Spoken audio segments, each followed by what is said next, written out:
Welcome back, ladies and gentlemen, and everyone in between, to Generations Behind. A lower energy episode, because your boy is still sick, even after a week. To the side of me, we have the big-eared one, Mr. Zach Dale Beating. Zach, how are you today?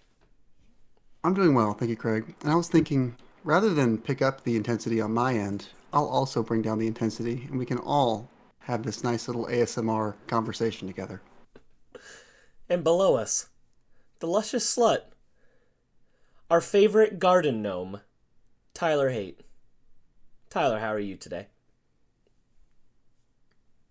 The luscious slut here, giving you the little Riz face. Having a great day. Day just started. These fellas had to wait half an hour for me, but that's okay. Because Discord doesn't give me all my notifications. And Yeah, PSN is we down. had to- So I Oh, we have wasn't gonna- excuses now, huh? Discord doesn't give me my It notifications. doesn't. It doesn't. It doesn't.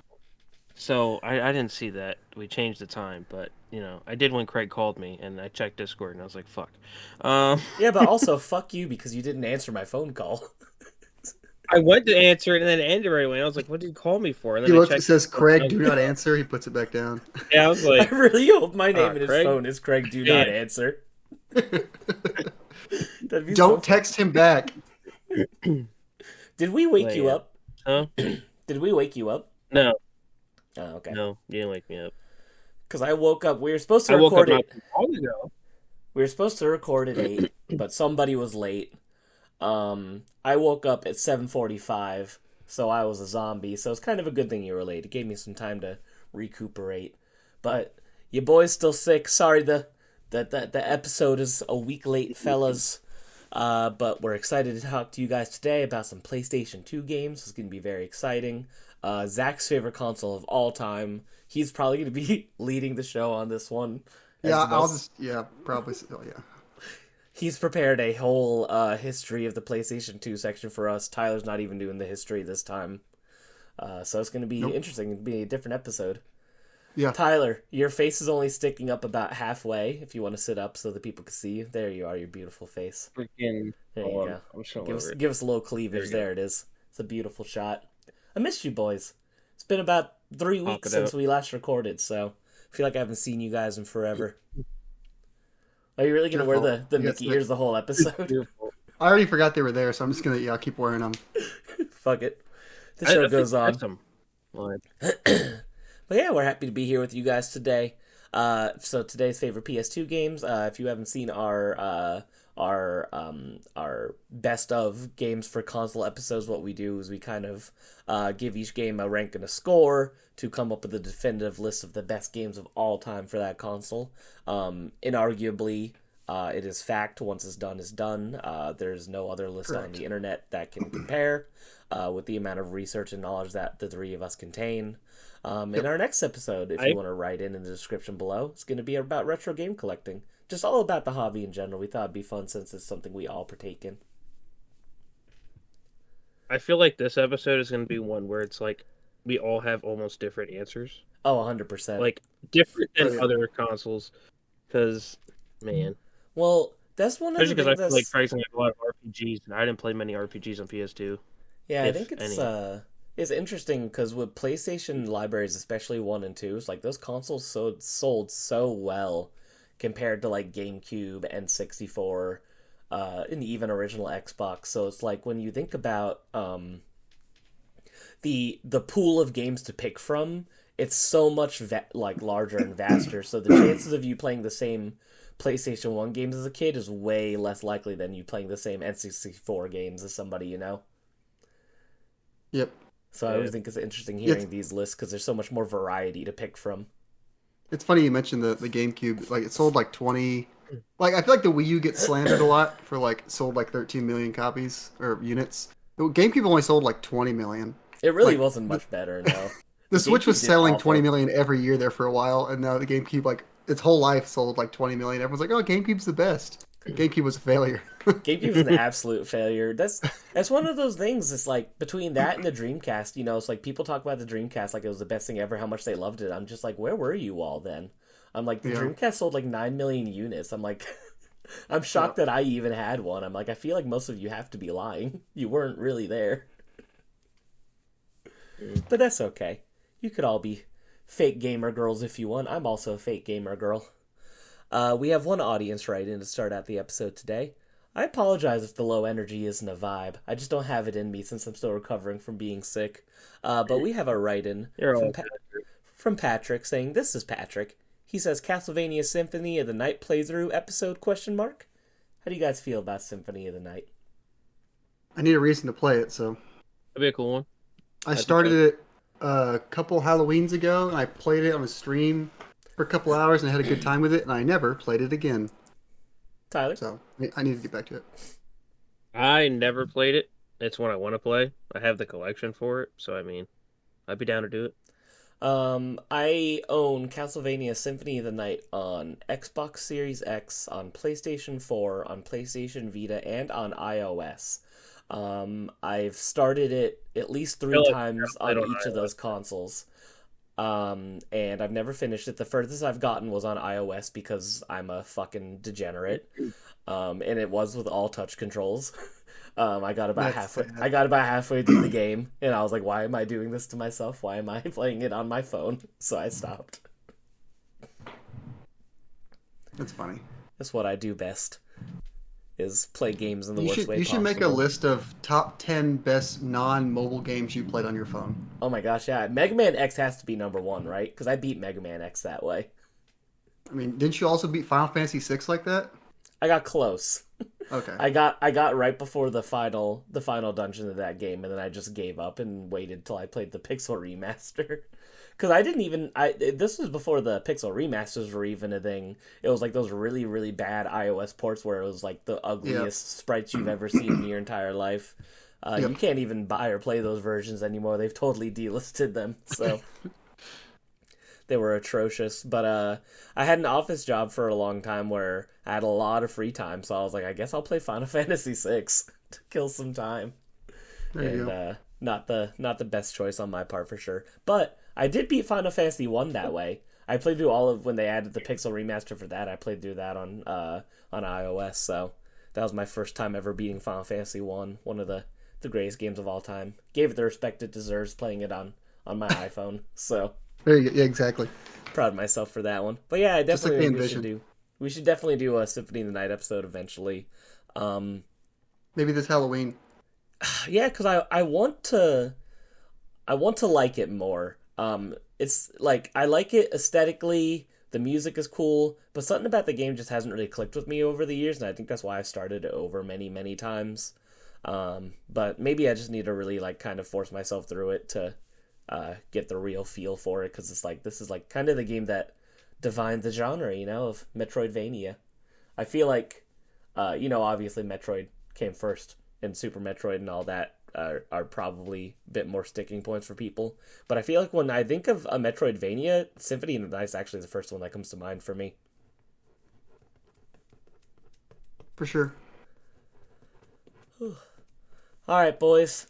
I feel like we can't get into the games right away. I feel like we have to bullshit a bit more. We usually bullshit more. So I'm going to go ahead and share with you guys what I've been sharing with Zach before the show, which is my me and my wife's obsession with Pawn Stars lately. We've been watching. I was telling Zach, we've been because we were talking about TV shows, and I was talking about how we haven't really been watching anything, and I told him I lied. We've been watching a ton of Pawn Stars, but then I've also lied again because we've been watching Pawn Stars compilations on YouTube, not actual episodes of Pawn Stars. So the official Pawn Stars YouTube channel has compilations like the I Got a Buddy compilation, or the Not a Penny More compilation, or Let Me Call My Guy compilation, and things like that. So we've been watching a ton of Pawn Stars, and it's been a great time. I love Pawn Stars. That's so funny.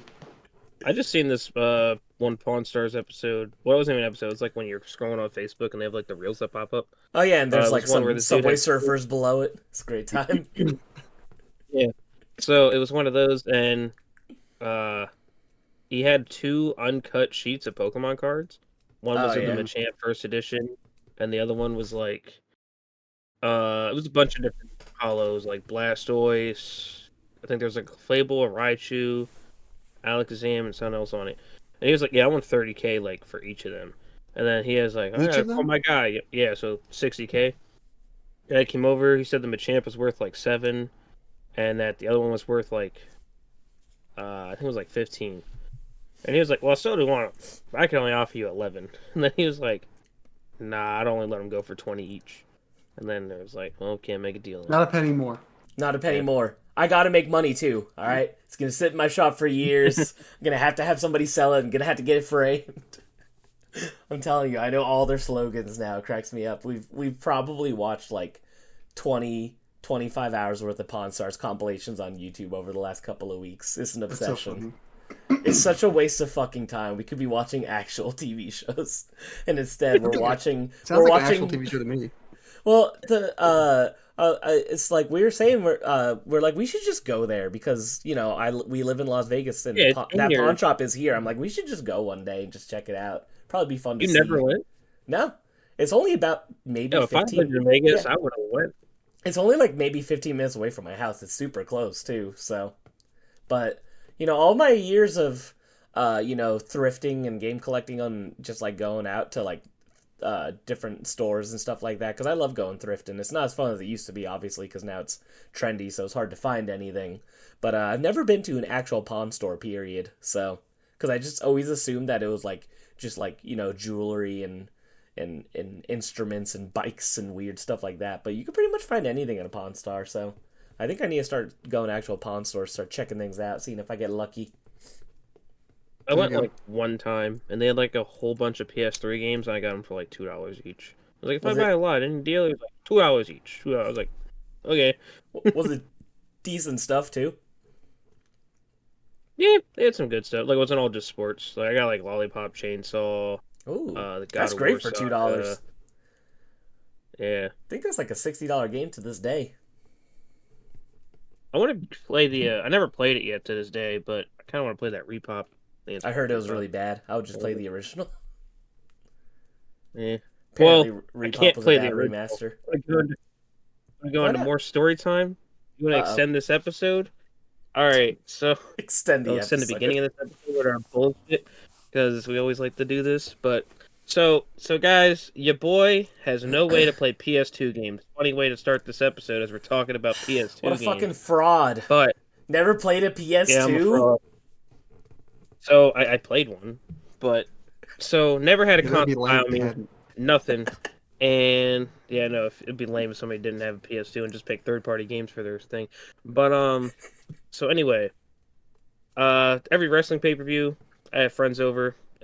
Last month, Jonathan stayed so we could play some video games together. I was like, all right, let's play the PS2, So I got to boot up my slim PS2, and yeah, the laser shot doesn't read games anymore. I was like, well, all right, can't play that. And then I totally forgot that I had a backwards compatible PS3, and I was just like, ooh, let me pull that out. So I did that for this past weekend. There was another one, so I was like, okay, let's pull that out. Then we can play PS1, PS2, and maybe some PS3 games. And then, so I pull it out, find the power cord, because that's the reason we didn't use it last time. Plug it in. That shot too. Ouch. The last time I used it, it worked flawlessly. I just had it unplugged sitting there, and it died on its own. It died peacefully. I have to ask, is this an original model PS3 then, right? If you're trying to play PS2 on it? It's right there. When you turned it on, what happens? Boots up. Does it boot up? Okay. It boots up, and then so the first game I put into it, the little timer thing at the top right, it span, like it was like reading it, and then just stopped. And I was like, okay. So I took the disc out. It came out. Put it back in. Did the same thing. It stopped. And then I tried to take the disc out, and then it wouldn't come out at first. And then I pressed it again. Then it came out. Yeah. So it's not a yellow light or anything. It's just something. Because that's what I have is the yellow light, which makes me sad. Because I have a launch PS3, and I have all my systems hooked up, but I don't have a PS1 or a PS2 hooked up because I have the PS3. And I was like, that will just be all three of those systems. But I got the yellow light, so I don't know if there's a way to fix that or not. I haven't really looked into it. I was just really sad. There's some ways to fix the yellow light. I think it's a little complicated. I mean, there's like some. Is that the one where you put like the motherboard in your oven? Yeah, you could do like that. Have you heard about that, Zach? No, but I've heard if you could microwave it, that would help. Yeah, people put the motherboard of Please don't their microwave your PlayStation. PlayStation. Disclaimer. So yeah, that's what I don't know. First, I never had a system break on me. Besides, well, no, I lied. I had a PSP Go that broke on me because I slid it up and it slid right off. I think I talked about that on here before, but Funny you mentioned it, Tyler, because I think I told y'all recently my PS1 stopped reading discs, and then like immediately after that, that new Super Station One had pre-orders go up. It's like a Super it's basically Station. like it's an FPGA PS1. Oh, I haven't even Is heard of this. yeah, Super Station One. It's made by I think it's his name's Taki Udon. He's like a Oh, yeah, I know him. yeah. He's great. Yeah, so there's Super Station One. I was gonna buy it or pre-order it because it plays PS1 games, but you have to buy like an attachment to play discs. So it's just like you can like load PS1 games on the Super Station One, and then you can buy like an attachment that goes under it. It basically looks like a double-decker PS1, and then the discs go in that thing. But it comes in some pretty cool colors. There's like a see-through blue one. It looks really neat, and it's not super expensive. I think it's like $180. Is Interesting. 180 just for the one, or is that for the one with We'll you? check. $180 for just the thing with no attachment. I think it's $45 for the disc reader. The Super Dock is what they call it. Interesting. So, if you don't get the disc reader, you could just like load dumps of games onto it. Then interesting. Yeah, That's it's like kinda cool. it's like an analog system, FPGA, but not analog, and it's cheaper. Basically, this guy's what he's trying to do is he's trying to make these FPGA consoles, but like make them a lot more affordable. So That's very interesting. I kind of like that. I the I Super feel like Station it's One. I don't know. I feel like it's weird to have a version without the disc drive because I feel like the whole point is to be able to use your discs on it. But I Well, guess that's it is cost saving if you'd rather Yeah, that's just. what kept me. That's why I 'Cause it's- stopped because I was gonna buy it, and I was. Yeah, But you know. you don't get along with ROMs real well, so I don't know. I do not. I do not get. well, I was gonna say because I kind of get it because then it's almost just like a built-in EverDrive, I guess, if you just load your games up on there. So it's not bad. But it either. looks cool as hell. Also, you have to keep that in consideration. It looks. It also it does have like it does the regular one comes with memory card and controller ports. It doesn't read okay. discs. Interesting. Yeah. How cool. Yeah, check it out. Super Shout Station out to One. Taka Udon. That's pretty dope. I gotta see what this thing looks like now. All right. Oh, Tyler's reactions as we can't see his face because it's dipped too low. go like this. Is do it like beautiful? the one. Yeah, it's It pretty- looks like a PS1 Slim. The whatever the smallest one was called. Is it called Yeah, Slim? I think so. Yeah. I don't know. But they It's have like it in spelled gray, black. Oh, PSONE. it's on sale. It's normally $225. Yeah, but I think pre-orders. While it's on pre-order, it's 180, and then when it comes out for sale, it'll be 225. Baller. Uh, Tyler, you have the best shirt ever. Show it to the people. Sit up. There we go. There you go. That That's is so such an great. awesome shirt, honestly. For the audio listeners, it's a like an ice cream pop, but of the monkey from Ape Escape. The scary Sonic one that you get that's always melted with the eyes in the wrong spots, but an Ape Escape. You guys ever see they made they made a line of SpongeBob figures of the melted SpongeBob ice cream, and Nope, it's that's awesome. it's all different versions of it being fucked up. It's so funny. I love that they That's did awesome. that. You know Official they SpongeBob changed product. they changed the eyes on that now. Like for the actual ice cream, it's no longer gum. It's like these little chocolate like slivers. I'm They don't okay have with gum that because that was like the world's worst gum. It was awful. Yeah, but it was great opening it, and you always have like some messed up friggin' face. The Sonic one still has gum, but the Does it? SpongeBob they're like, put little chocolate chips. As usual, Sonic reigns supreme, whether we want him to or not. The ever powerful hedgehog. Are you ever gonna watch the Sonic movie, Zach? Eventually, yeah. Eventually, I'll watch them. They're so good. Oh my god! I know I'll like them. I just want to watch all three of them, and I just can't find time to watch all three of them. And Hey, there's Instead, I'll this just watch TV Pawn show. Stars compilations for hours on YouTube. Hey, if you're gonna do one, I would suggest the Pawn Stars compilations if we're being real. Yeah. I've had a lot more fun with that. Craig, I gotta discuss the ending of Sonic 3 with you, dude. Yeah. We gotta But, see where it's gonna go. Dude, I'm telling you, there's like MCU level cameo appearances in Pawn Stars the more you watch it. You start seeing the same guy from Rogue Toys, and you're like, it's Steve from Rogue Toys. He's come to appraise the Batman belt. It's great. He comes on screen, and my wife's like, Steve! And she's clapping. Da, da, da, da, da. So fun. But that's also fun because it's like a lot of the experts that they call are people that own stores in town, and I'm just like, something about it I think is like, even though it sounds silly, that's part of the appeal is it's all very local to me. Like, you know, the book expert they get from a book lady in town, or like the toy experts they call are from people in town that own toy stores. So it's like, it's kind of neat in that way. And it's like, it's, you know, it's like I've been to Rogue Toys many, many times. So I got a really good deal on Kirby Tilt and Tumble once, complete in box.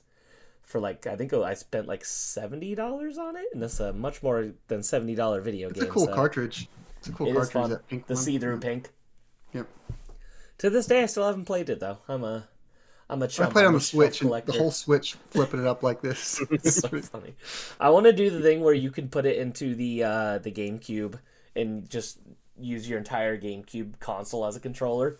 I told Christian he has to do that as a an April Fool's video this year, and he's like, "Oh, I messed up the disc." I'm like, "Who cares? Just do it." Not if you're a real man and you took out your GameCube's disc drive and put it in a hard drive like me, and it just loads up the disc. That's funny. It's the way to do it. I am the king of I collect video games and I don't play them because I emulate everything. This is the same guy that said the PS1 thing should come with the disc drive. I know. My opinion doesn't I think matter. the ideal, like my ideal, if I can have my game physically and have the ability to play it physically, but then I have a digital version that just is easier to load up and play, that's probably the more convenient, better way to do it, you know. Mm-hmm. But True. I don't know. But there's a lot of like you got to play on real hardware enthusiasts out there, and that's just I hate to say it, that ain't me. Like I said, I even when I had my full GameCube set, I had that GameCube with all the games loaded up on it, and I would just play them all that way. I'd never take a disc out of the case a day in my life. I don't know. I guess I play games where you want to play them. I enjoy playing on the original hardware sometimes, like I did for Ocarina of Time. But I mean, when we do our Chrono Trigger episode, I'm probably just gonna play the iOS version of Chrono Trigger. Why not? OS. I see that as a move of dominance, if anything else. I'm probably still going to play the Super Nintendo version. That's the only version I have. I mean, I could get a ROM somewhere, but...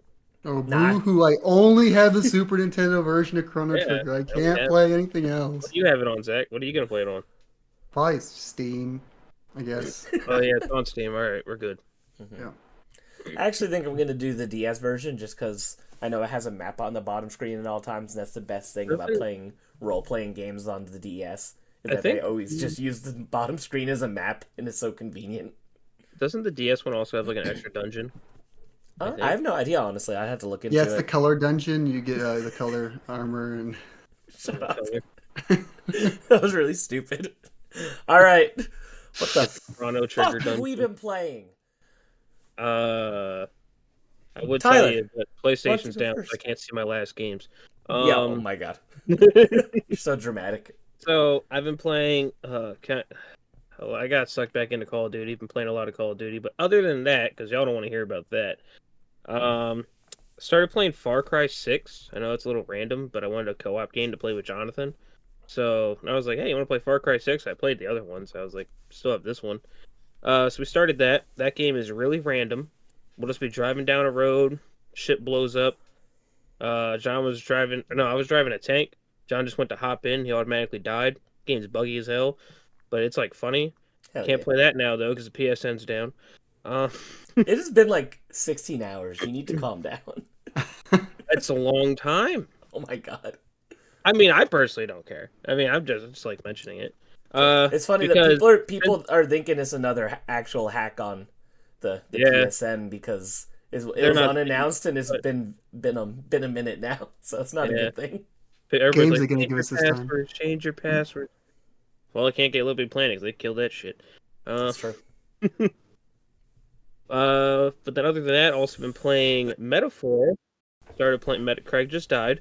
Also been playing Metaphor.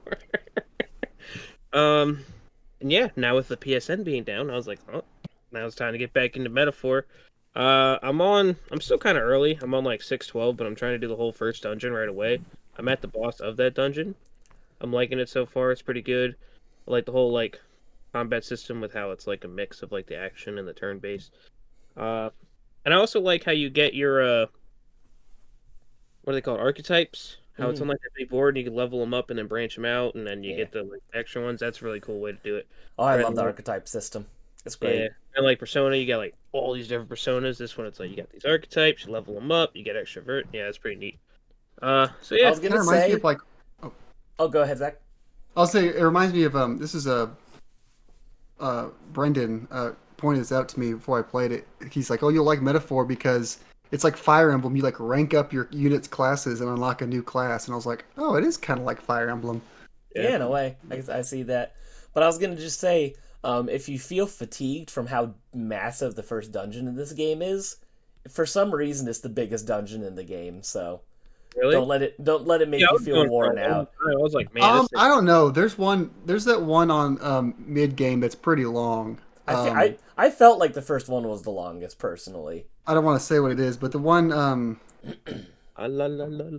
yeah, no, it's like the midpoint, Craig. Yeah, we could talk about it later, but yeah, that's Yeah, the first dungeon is strangely long for sure. it Like is. It it's is long. tough to get through it in one go, and you're also just going to be in there for like a few hours. It is a strangely intense first dungeon, but I think it's a great one. So I think it does Yeah, a lot to teach you about just the way that dungeons work in the game, and it's just such a good time. I love Metaphor.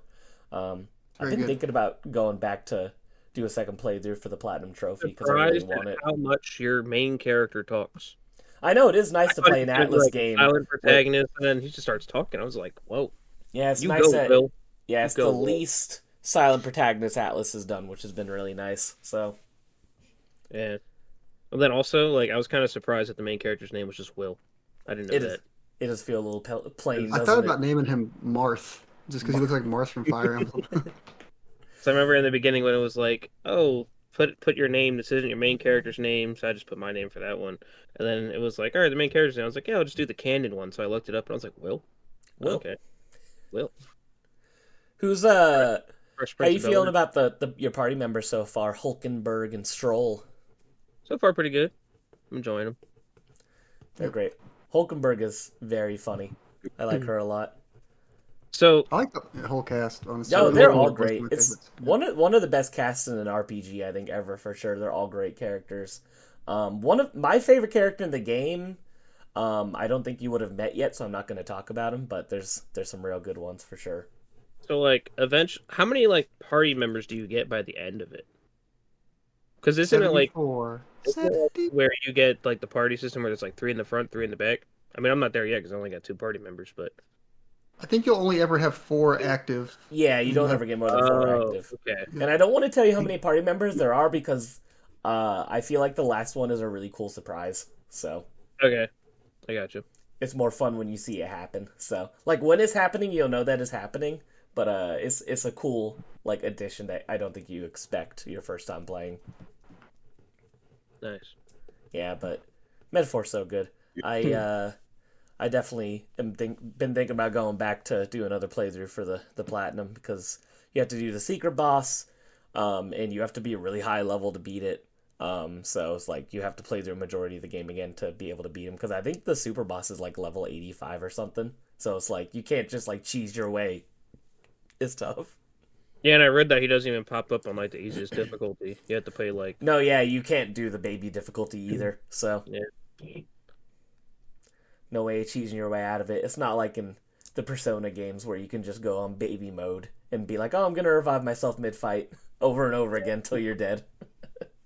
And then lastly, a game I played for a little bit was Twisted Metal on the PS3. Oh, Because I pulled out my slim PS3 since everything else didn't want to freaking work. And then me and Jonathan, but there's another issue with this one. oh no. As we pulled it out, I was like, oh yeah, this one got like an online story co-op, right? So we go to play that, play the first game. I'm like, I had a save data on here, which I don't know where it is, and it was this PS3. Because you had to like beat the game on the hardest difficulty, get all gold medals, and that's how you got like the one character Warthog. and the laser pistol thing, and I was just like, why don't I have that unlocked, right? So then I spent like 30 minutes trying to figure out my save data. My save data is gone. I lost all that Sucks. too. And then I was like, Womp I'm done womp. playing Twisted Metal. So How yeah, depressing. it was a depressing 2 weeks for my game collection, I guess. R.I.P. But I got that new Crazy. job starting on Monday, so I'm gonna buy a Woo! PS2. The employed luscious slut, Yep, Tyler Buy Hayden. a PS2 first back thing. at That's it again. I want Back to get at the it again. paycheck PS2.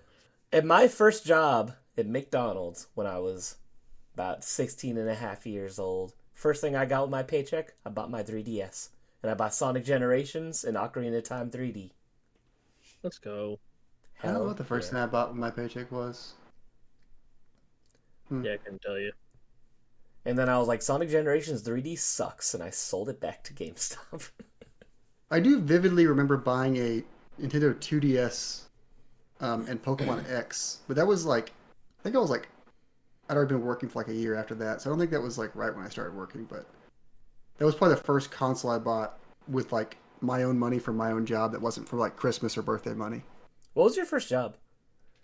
Um, I worked at a Mexican food restaurant as a busboy and then a host, and then I waited tables there, and then when went to a different branch of that place, and then I was a assistant manager there. I worked Hell at the yeah. same restaurant for like 6 or 7 years. Wow. That's your first job a long time. Dang. Yep. Look at you. Well, You could have technically been two places, but you could have been owning this Mexican restaurant by now if you stuck around. they were paying me $9 an hour to manage the place, so it was not great. Damn. But Gotta love that restaurant life. yeah, Man. Tyler, what but was I your got first free job? chips, so I worked at Dorney Park, which is an amusement park right by me. Oh, that's Uh, kind of fun. So yeah, I mean that was cool. I was able to get like a free season pass per se, go whenever I wanted. Hell yeah. Discount on food because so like food and amusement parks expensive as hell. Oh my god, yeah. Yeah, like chicken tenders and fries like $13. I go to the employee thing, fries is $1 and chicken tenders is like $2.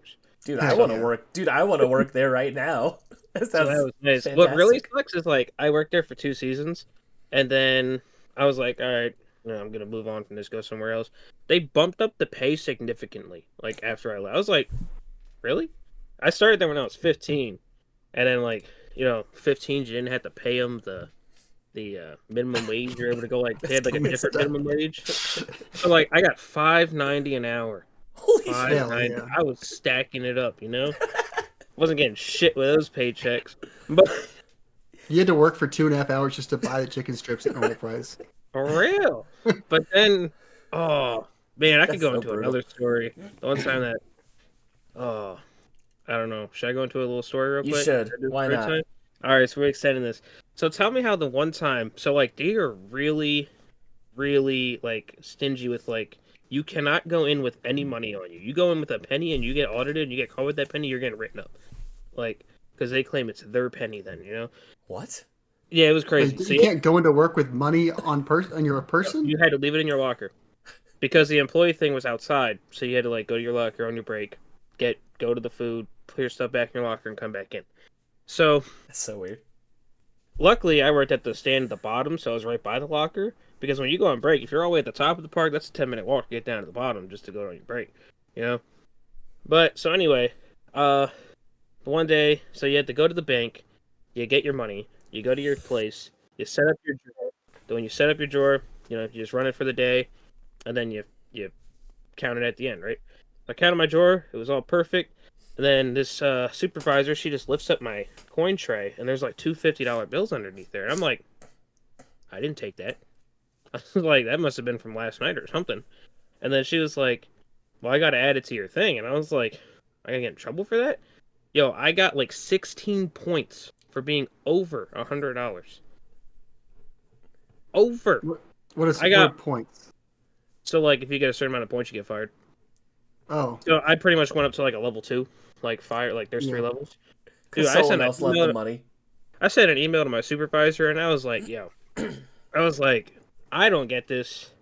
I was, it would have been better if you would have pocketed that Yeah, $100. You would have been Exactly. rewarded for stealing from your job. and then, but eventually she like took it off, so it was fine. But then, Another thing that was cool with that job, well, I mean, that wasn't cool, but one thing that was cool, so, like, this is when the Coke took them over, so, like, every employee, or not employee, but every customer that came, you had to, like, offer them the souvenir cup, free refills all day, yada yada. And they're like, oh, there's going to be people that work for Coke that walk around, and if you do it, you get something good. I was the first one in the park to get that. I was like, oh, you want a souvenir cup? And she's like, oh, no, just a drink. And then she's like, can I talk to your supervisor? I was like, all right. I got a $50 GameStop gift card. Hell yeah. I was like, yo, really? All right. So that was a good thing there. Do you remember what game you got with that $50 gift card? Not at all. Not. Must have not been very good. Don't remember. But yeah, Hell yeah. that job had its perks, but then it also had its downsides. Yeah, working in amusement park sounds absolutely terrible, actually. So Godspeed to you for doing that. I remember when I turned 17, I like applied for the supervisor position, and they denied me, and they gave it to a red tag, which is a 15-year-old. He wasn't even allowed to Hell operate yeah. a microwave, according to his tag. They gave it to him. I was like, Wait, you said he couldn't operate the microwave? no, if you are a red tag, you cannot use a microwave. I'm not gonna lie, that sounded when you said red tag, it sounded like some sort of like amusement park slur. Like He's one of them Like- red like- tags. exactly. Yeah. Like 14, What the hell am I about to 15-year-old hear? 14, 15 were red tags. 16, 17 was yellow tags, and everything above that was green. And if you're a supervisor, you're blue. The hell are Yeah. they doing in Pennsylvania letting 14-year-olds work, by the way? That's also weird. Some people just run the register, and that's it. I don't know if they still let 14-year-olds, but yeah. Good time. I feel like you were exploiting some sort of child labor laws by working there. Hey, that's why you pay them $5.90 an hour, and they just I live it know. up. If I look it up right now, I guarantee you the working age in Pennsylvania is not going to be 14 years old. I think you're being taken advantage of. Hey, man. At least you got that gift card, though. Yeah. You got that gift card. And I was able to go to the park whenever I wanted. You couldn't play games, though.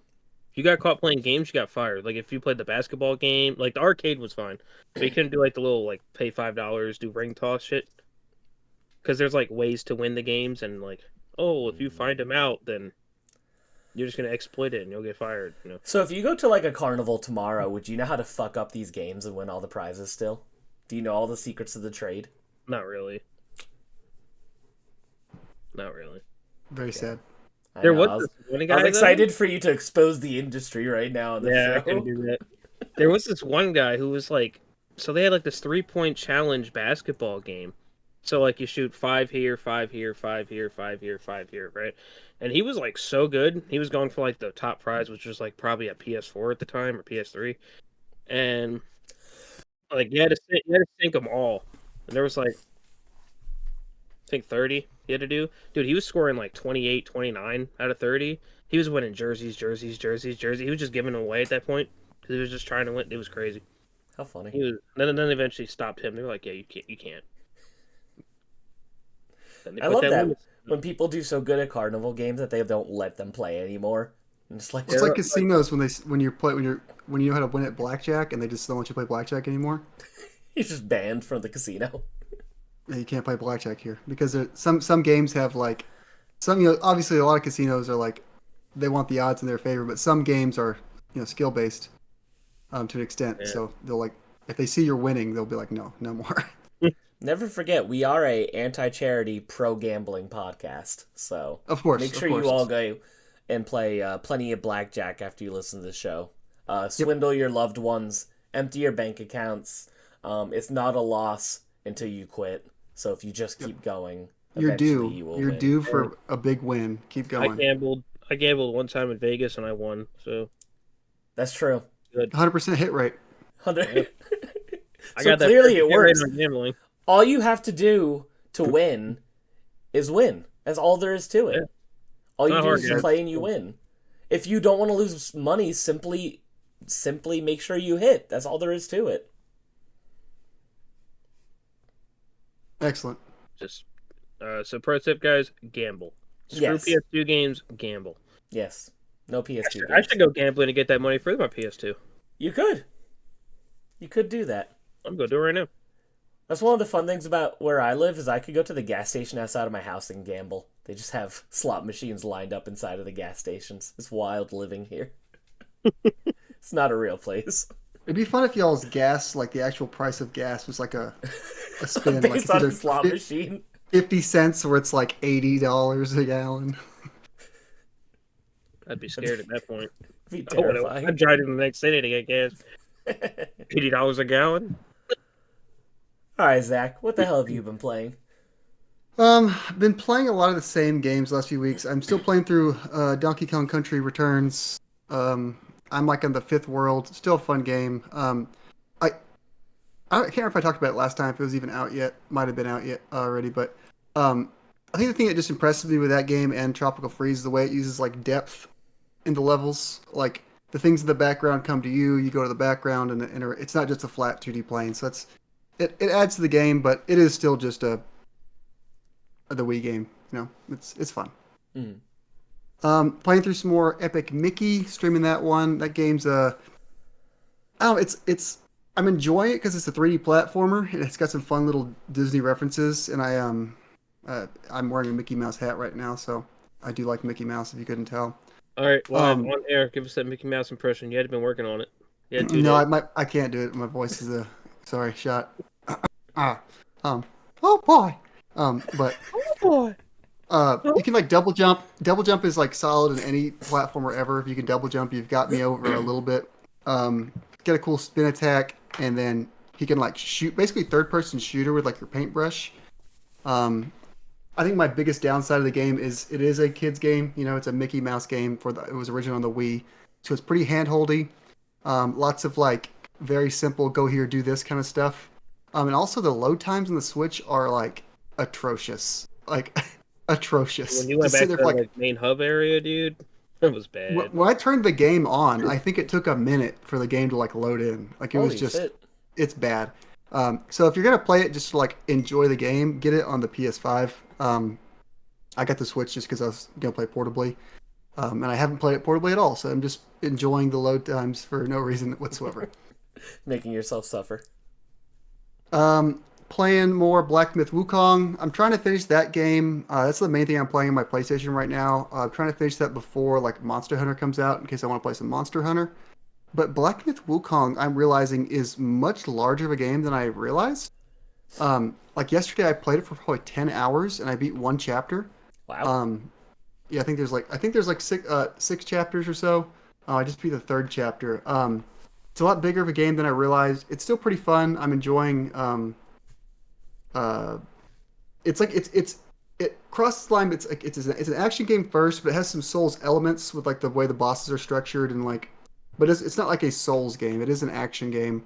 But I'm pretty overpowered at this point, so most bosses don't really stand a chance unless it's one of the like end chapter bosses. So I'm kind of getting to that point where I'm like, okay, I'm beating all these bosses really easily because I'm doing everything, so I'm becoming over leveled. So it's like losing its balance there. Mm. So I don't know. I'm enjoying it a lot, but I'm wondering if I'm going to enjoy it a lot if every chapter keeps being this long and it keeps taking this long to finish it. So I'm probably like 30 something hours into it at this point. Yeah, it's surprising because people have always sold this game to me like it's just a boss rush game, essentially.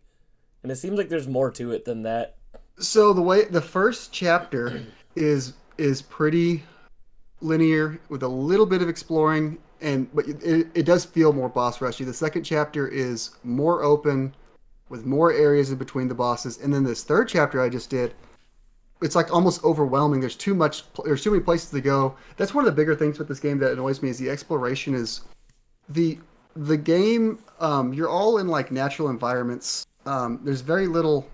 There's some buildings, of course, but for the most part, like you're in like a jungle, you're in a desert, and then you're like in a snow area, and things look so realistic, and it's just normal environments, and it's hard to tell what is explorable and what's not, and there's a lot of invisible walls that just like randomly cut you off sometimes.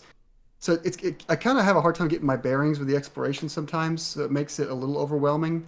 Um, but the game plays good, and when it is clear where I'm supposed to be going, it's a fun game, and I'm enjoying it. Just wondering if it's going to be worth another 30 hours or not if I'm going to get tired of it.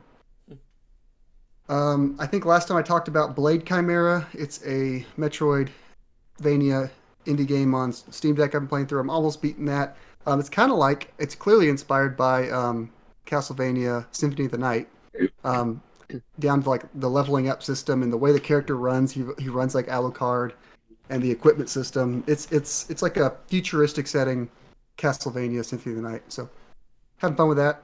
Neat. But the real game I want to talk about is the last one on this list. I was scrolling through Twitter, and the one good thing that shows up on my Twitter homepage these days is indie games, like random indie games. So scrolling through the muck that is Twitter, and then occasionally I'll find a gem. It's like this random indie game highlighting itself, and I saw this game, Astral Throne, and the pitch, I immediately bought it. I didn't even think about it. I didn't even look at reviews. I just bought it. It just came out. It's a roguelite Fire Emblem game with like PS1 graphics. So what this game is literally you start a run and you pick your hero and you start a roguelite adventure, and you have like an overworld map, and you have to choose where to go on the map, and you just play Fire Emblem basically. But in between, when you're like traversing these paths, it's like an Oregon Trail like. It's like, would you like to cross this path? This person might get hurt, or you can go on this path and this will happen. You have to like choose how to like navigate this map, and then you just go to random Fire Emblem maps and you level up your characters and you go through like that. It's a lot of fun. I just beat the first act. I don't know if it's the kind of game where like I'm supposed to lose and like retry, and like if I'm gonna get, if it's the same path every time or if it's a auto generated thing every time. I don't know. I'm still in my first run, but I'm enjoying it a lot. It has, like I said, it has like a PS1 art style in the battles, like a early 3D graphics. It looks pretty neat. It's got a good vibe. It does have a little bit of jank. You can tell it's like a lower budget indie title. I don't know who or how many people made this game, but I feel like the menus are a little weird to navigate sometimes. It's not super user friendly, like trying to figure out what buttons to click all the time. It's a little odd, but once I'm getting used to it, I'm really enjoying it. So I'm gonna see that one through. But Is that sick? yeah, Never heard of this one. I'll have to look into that. Sounds like a kind of game I might like too. yeah, I think it had 15 reviews on Steam, so Holy cow. that's pretty small. Sometimes that's where the real hidden gems are, though. I mean, there's some truly good stuff that never gets discovered. For example, Fish Like, that game that you brought up many episodes ago now. It's like, to this day, I don't think anybody knows what that game is, but it's great. Yeah, I'm probably gonna make a video on Astral Throne. I want to play a little bit more, but I'm enjoying it enough, and it's a neat enough idea, and it's enough up my alley where I feel like I've got to talk about it a little bit. But Hell yeah. we'll see. All right, me? I have been playing some older games lately. I've been a good retro video game podcast host playing Why some would you old do video that? games. Yeah, why would you do that? I decided to randomly try on Medieval because I never played the original. I played a little bit of the remake when that came out. I think that was like 2018, 2019, 2020, somewhere in that time frame. 2018 sounds about right, but Yeah, it's a PS4 game, right? So yeah, and I didn't really enjoy it much at the time. I couldn't really even tell you why. But I decided to play the PS1 version since that's on the PlayStation Plus now, the catalog, and it was super super fun. About an 8-hour experience. It's very like European Gothic like horror but cartoony. It's super super funny. The art style holds up super well. The jankiness of it looking like almost like a Tim Burton stop motion movie mixed with PS1 style graphics just looks super good and charming. Everything about it's just so whimsical and fun. I really liked it. The controls are a little jank, like walking around definitely stiff. A couple of unfair deaths here and there walking around like certain tighter areas that felt like it wasn't my fault because Sir Daniel Fortescue did not want to go the way that I wanted him to go. But it was a really fun time. I was actually blown away with how much I liked this game a lot. And part of why I played it was because before we did this episode of favorite PS2 games, we were going to do favorite PS1 games. But I felt like I wasn't confident in doing an episode on that yet because I feel like I hadn't played enough PlayStation 1 games. At least beaten enough PlayStation 1 games. So that's part of why I was like, hey, I'll check this out. And I really loved it. I got the Platinum Trophy. So I did all of the little etc. stuff here and there, 100%ed the game. and it was fantastic. I would recommend it to um, any fans of, I guess, like kind of like action platformer ish games of that time. It's more of an action game than a platformer. You're mostly solving like little baby puzzles and doing combat and stuff. Every time you 100% the game, you unlock, or 100% a level, you either unlock a new health upgrade, or you get some currency for weapons, or you get a new weapon. So you're incentivized to go for 100% of each level. And all it takes to do that is to just kill a certain amount of enemies. Tyler, why are you laughing? Because Zach had his hand raised, like going Oh, to I'm say sorry. something, and then it was just No, slowly no, going down. I didn't want to interrupt you. You're okay. But, Sorry, I was looking down as I was talking. I You're don't good. know why. Go ahead. no, I just wanted, like, when you were done, I had my hand ready. I tried to play this game on the PS4 remaster, and I'm trying to remember exactly how this system worked, but I remember it annoying me. I, is there a thing like with your healing items, you have to like leave a level and like go grind them back up, or something like you have to go reacquire healing items to go back into a level or something like that? I feel like I So was. there's like healing fountains in I believe that they're in every stage, but they run out after a while. So I was like, you can't just endlessly heal yourself. And like once it gets used up, it's just gone forever. So if you keep getting your ass whooped in a level and you use up all that healing fountain, it's just gone. So Okay. it could be a little unforgiving in that way. Yeah, I was having trouble with something. I seem to remember having to go back to like older places to try to heal, and maybe that was, I don't know, but I Yeah. haven't played that game in years. So But yeah, Would- I really enjoyed it compared to the PS4 version. I couldn't tell you why. I almost want to go back and check out the PlayStation 4 version again to be like, why didn't I like this?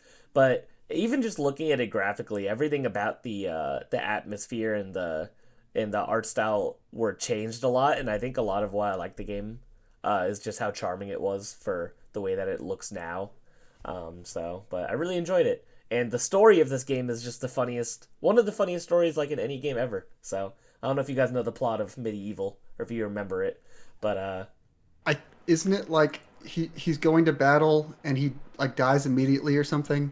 yeah, but he's considered he's like written in the legends of like being the hero of the Great War, and it's like he didn't even fight in it. He died during the first rush into battle.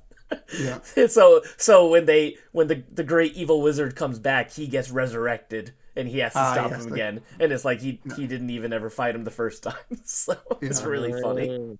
It's a really funny concept.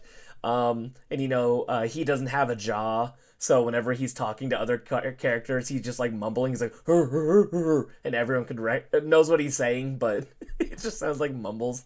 And it's really funny. It's a great time. Even if you did like the PS4 version, I would recommend the PS1 version because I loved it. I had such a good time with it. I would check it out on the classics catalog, but PSN is down, so I can't. Oh my god. Had to throw that in there. And then played another PlayStation 1 game, and that was Jumping Flash. One of the earliest 3D platformers. I think it's kind of considered the first fully 3D model 3D platformer, which is kind of cool. It's a little disorienting because the game is in first person, so it takes a little bit of getting used to. It's a little weird and a little jank. But basically the goal is just to find like 4 characters in each level and then move on to the next level. And you got to explore the levels, figure out how to get to certain high places. There's enemies that you could shoot. You have like a laser gun that you could shoot out of. You're a robot rabbit named Robbit, very creative. And I really enjoyed this too. I was surprised at how well it holds up. I thought that, again, just very charming early 3D looking game. Had a really banging soundtrack for some reason. It was super, super good. And not too difficult. I also got the platinum trophy in this, so look at me getting some PlayStation 1 Proud of platinums. you, man. It's been fun to do that. You may have got more platinums this year than me. So far. But yeah, if you like 3D platformers, especially just from a historical perspective, it's definitely worth checking out. And honestly, I think it holds up. It's very fun. Only about maybe 2 hours long max. It's a very good time. So, Fun fact: this is a former Sony Interactive Entertainment president Jim Ryan's favorite PlayStation game. He claims. He was asked in an interview he was asked in an interview one time. They're like, "What's your favorite PlayStation game?" He was like, "Jumping Flash." And people were like, "Jumping Flash? What the hell?" so I just looked around the office he was in and saw it sitting on a shelf. Yeah, He's like, oh, I love Jumping Flash on the yeah, PlayStation 1. yeah. So Jim Ryan, big jumping flash guy. I wanted to have him sign my You see copy. the way he holds the Go ahead, controller? Greg. He definitely loves Jumping Flash. I have Yeah. not seen how he holds the Oh controller, my but I'm god, sure there's this it's. really funny picture of him that goes around sometimes where he's like, and he's like holding it like Oh all God. crooked. It's great. You've seen it, right, Tyler? I think you know what Yeah, I'm I know talking. what you're talking about. He just has that goofy ass Jim Ryan face that he has. Man. But yeah, Jumping Flash, Oh, another one. yeah. Heavy. Did you just look it up? He's like holding. Yeah. It's like he's handing it to somebody. Yeah, if you look up Jim Ryan holding controller, I'm sure you'll find it. It's Yeah. very funny. It's worth looking up. But yeah, I was shocked at how much I enjoyed Jumping Flash. I would definitely recommend it. And then, not super retro, but I played a game called Sayonara Wild Hearts. Have any of you guys ever heard of this game? Heard of, have not played it. It is really cool. I've been playing a lot of good video games lately, which is a nice change of pace for me. So Sayonara Wild Hearts describes itself as a playable pop album, which I think is actually a perfect way to describe it. It is a rhythm game, but not in the traditional sense. It's more like you're kind of like you have like total free movement for most of the stages, and you're trying to just kind of do high scores and avoid things. Like you might be on a motorcycle going down the road, and you can collect hearts to get your score up, but you're also dodging things. And then they incorporate in certain parts of certain levels like more button pressed timed events where it's like someone's trying to punch you, you got to block, so you have to hit the button at the right time and it'll show you. Or there might be an enemy like shooting something at you, but they're shooting to the beat, so it still has like the rhythm kind of mechanic of avoiding it that way. Just one of the most creative rhythm games I've ever played. At first I was like, I don't really get it, and then once I got to like the third level, I was like, I wasn't familiar with your game tonight, Sayonara I Wild get it Hearts. I now. get it now. I was like, did they need to veto me? And it took me a few levels, and I was like, oh, this is sick as hell. So another short one, only about maybe hour and a half, but 100% recommended for your fan of rhythm games because it does something very different. Has a really cool art style and all really good original music made just for this game. So heavy recommend on that one. And then I didn't write it down, but I'll bring it up briefly just because another PS1 game I forgot I was playing was Intelligent Cube. This is another very early PlayStation 1 game. It's hard as fucking dick. I'm stuck on the 5th level and it's pissing me off. It's only like a 9-stage game and I don't know if I'm going to be able to beat it. Believe in It's, you.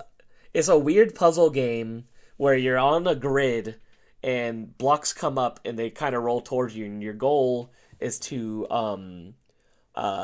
for the gray blocks to make sure they don't fall off the edge. The black blocks you want them to fall off the edge, and then there's special green blocks that can take out a whole area of like a 9 square cube, like 3x3. But the trick comes in of trying to get rid of all the blocks at once, but not losing too many blocks, because if you lose the wrong color block, then your stage gets shorter. So every time you mess up, you have less room for error, and you have less time to try to clear out the blocks for the stage. It's kind of hard to explain without actually like seeing it or playing it. Just know it's hard as fucking shit, and it's another PlayStation 1 Platinum I'm trying to get, and I don't know if I'm going to be able to do it unless I like truly cheese like the rewind and save state feature, which I don't want to do because it's a puzzle game. So the whole point is to be able to figure out the puzzle. So I'm like, I feel like it's not really playing the game if I cheese my way through it that way, you know? Or for the platinum, do you just have to like beat the game, or is there You have to beat the game, and you have to get at least one perfect run on each stage. So a perfect is when you don't lose any of the black blocks, you get rid of all the and you get rid of all the gray blocks.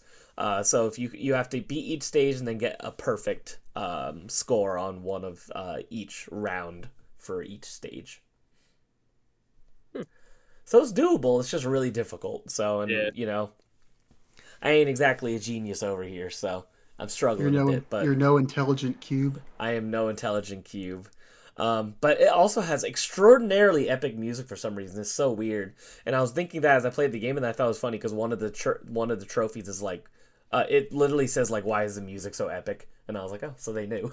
So I thought that was kind of funny. They knew they were cooking in here. They were definitely cooking. You ever see the gif of the guy like playing the piano on fire at the beach? That was the composer of Intelligent Cube. Yeah, the one I always see is when it says like All right, don't go too crazy. It's just a game about some monkeys in the jungle, and it's what's his name? The composer for Donkey Kong Country. Oh, Yeah. that's funny. And then the last game I've only played a little bit of, but I think we're going to stick with it. A PlayStation 2 game for our PlayStation 2 episode. I wish I've I been could. playing a little bit of Dark Cloud. I've always been curious about this game. I remember, especially when I was a kid and I would see it, I was curious because I thought that the main character on the cover looked like Link, so I wanted it as a child, but never played it. Um, I am playing it on PS5 just for the trophies and all that, but I do own a physical PS2 copy. I picked it up when I was in Arizona a few weeks ago. I think I showed it off on the show. And it's a cool, interesting game. Very charming music, art style. It is not what I thought it was because I thought it was more of like a traditional action RPG. What it really is a dungeon crawler slash town builder game. So what it is an Really? evil genie, basically sucked up all of the resources in the world, but then there was another wizard that was able to like save everybody and everything in the world, but he like encapsulated it into like these weird little ball things.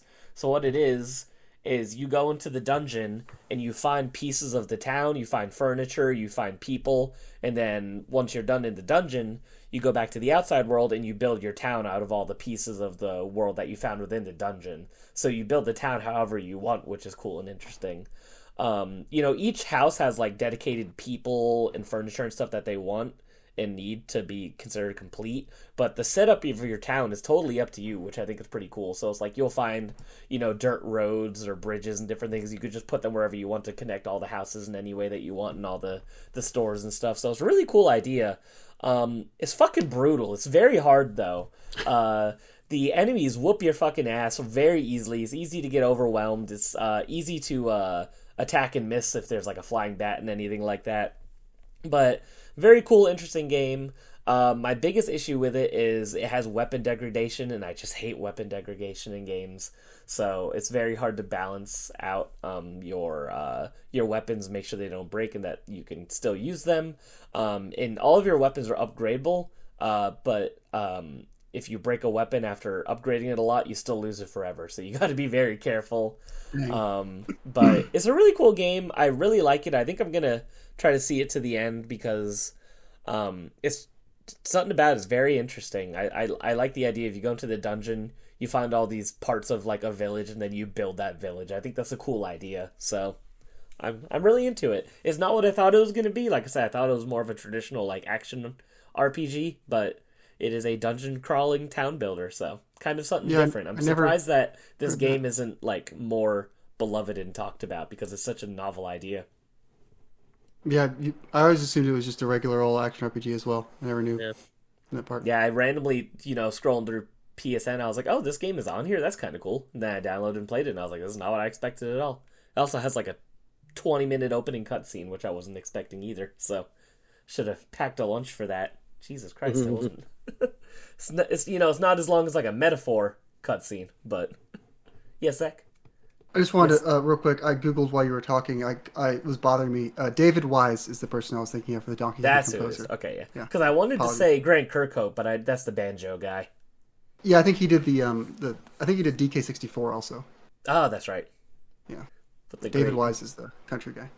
David Wise is the fucking goat. So You make way, quite Donkey ambiance. Kong game Yeah, that you're a I cool know, guy in maybe- my book.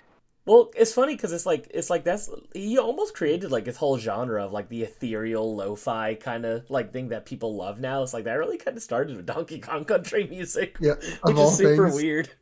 Yeah. So shout out to David Wise. What a legend. All right, fellas, I've been yapping for a while now. Why don't we go ahead and show some of our recent video game pickups? Zach, why don't you go first? So, yeah, I'll get my shameful pickups in the last 3 weeks. I have not bought any games. I've been looking at games. There's a game I want to buy. I won't spoil it because I want to get it first. But I haven't actually acquired anything. So Craig had the idea to maybe just highlight this Pokemon McDonald's box I got. That's on my shelf. I like. Hell yeah. That's neat. Um, I was telling Craig beforehand. When these Pokemon McDonald's collaborations go through. I try not to be. I don't want to like go there and like get 40 kids meals at a time. I'm not trying to like be weird about it. I get like one meal at a time. I eat it and I go back the next day if I want to. So I ended up getting 5 boxes at 3 different McDonald's. We had mobile order, we had a delivery, we had a pickup in store, and we had a drive-through. The whole gambit. So different locations, different ways of purchasing it, different days, different times.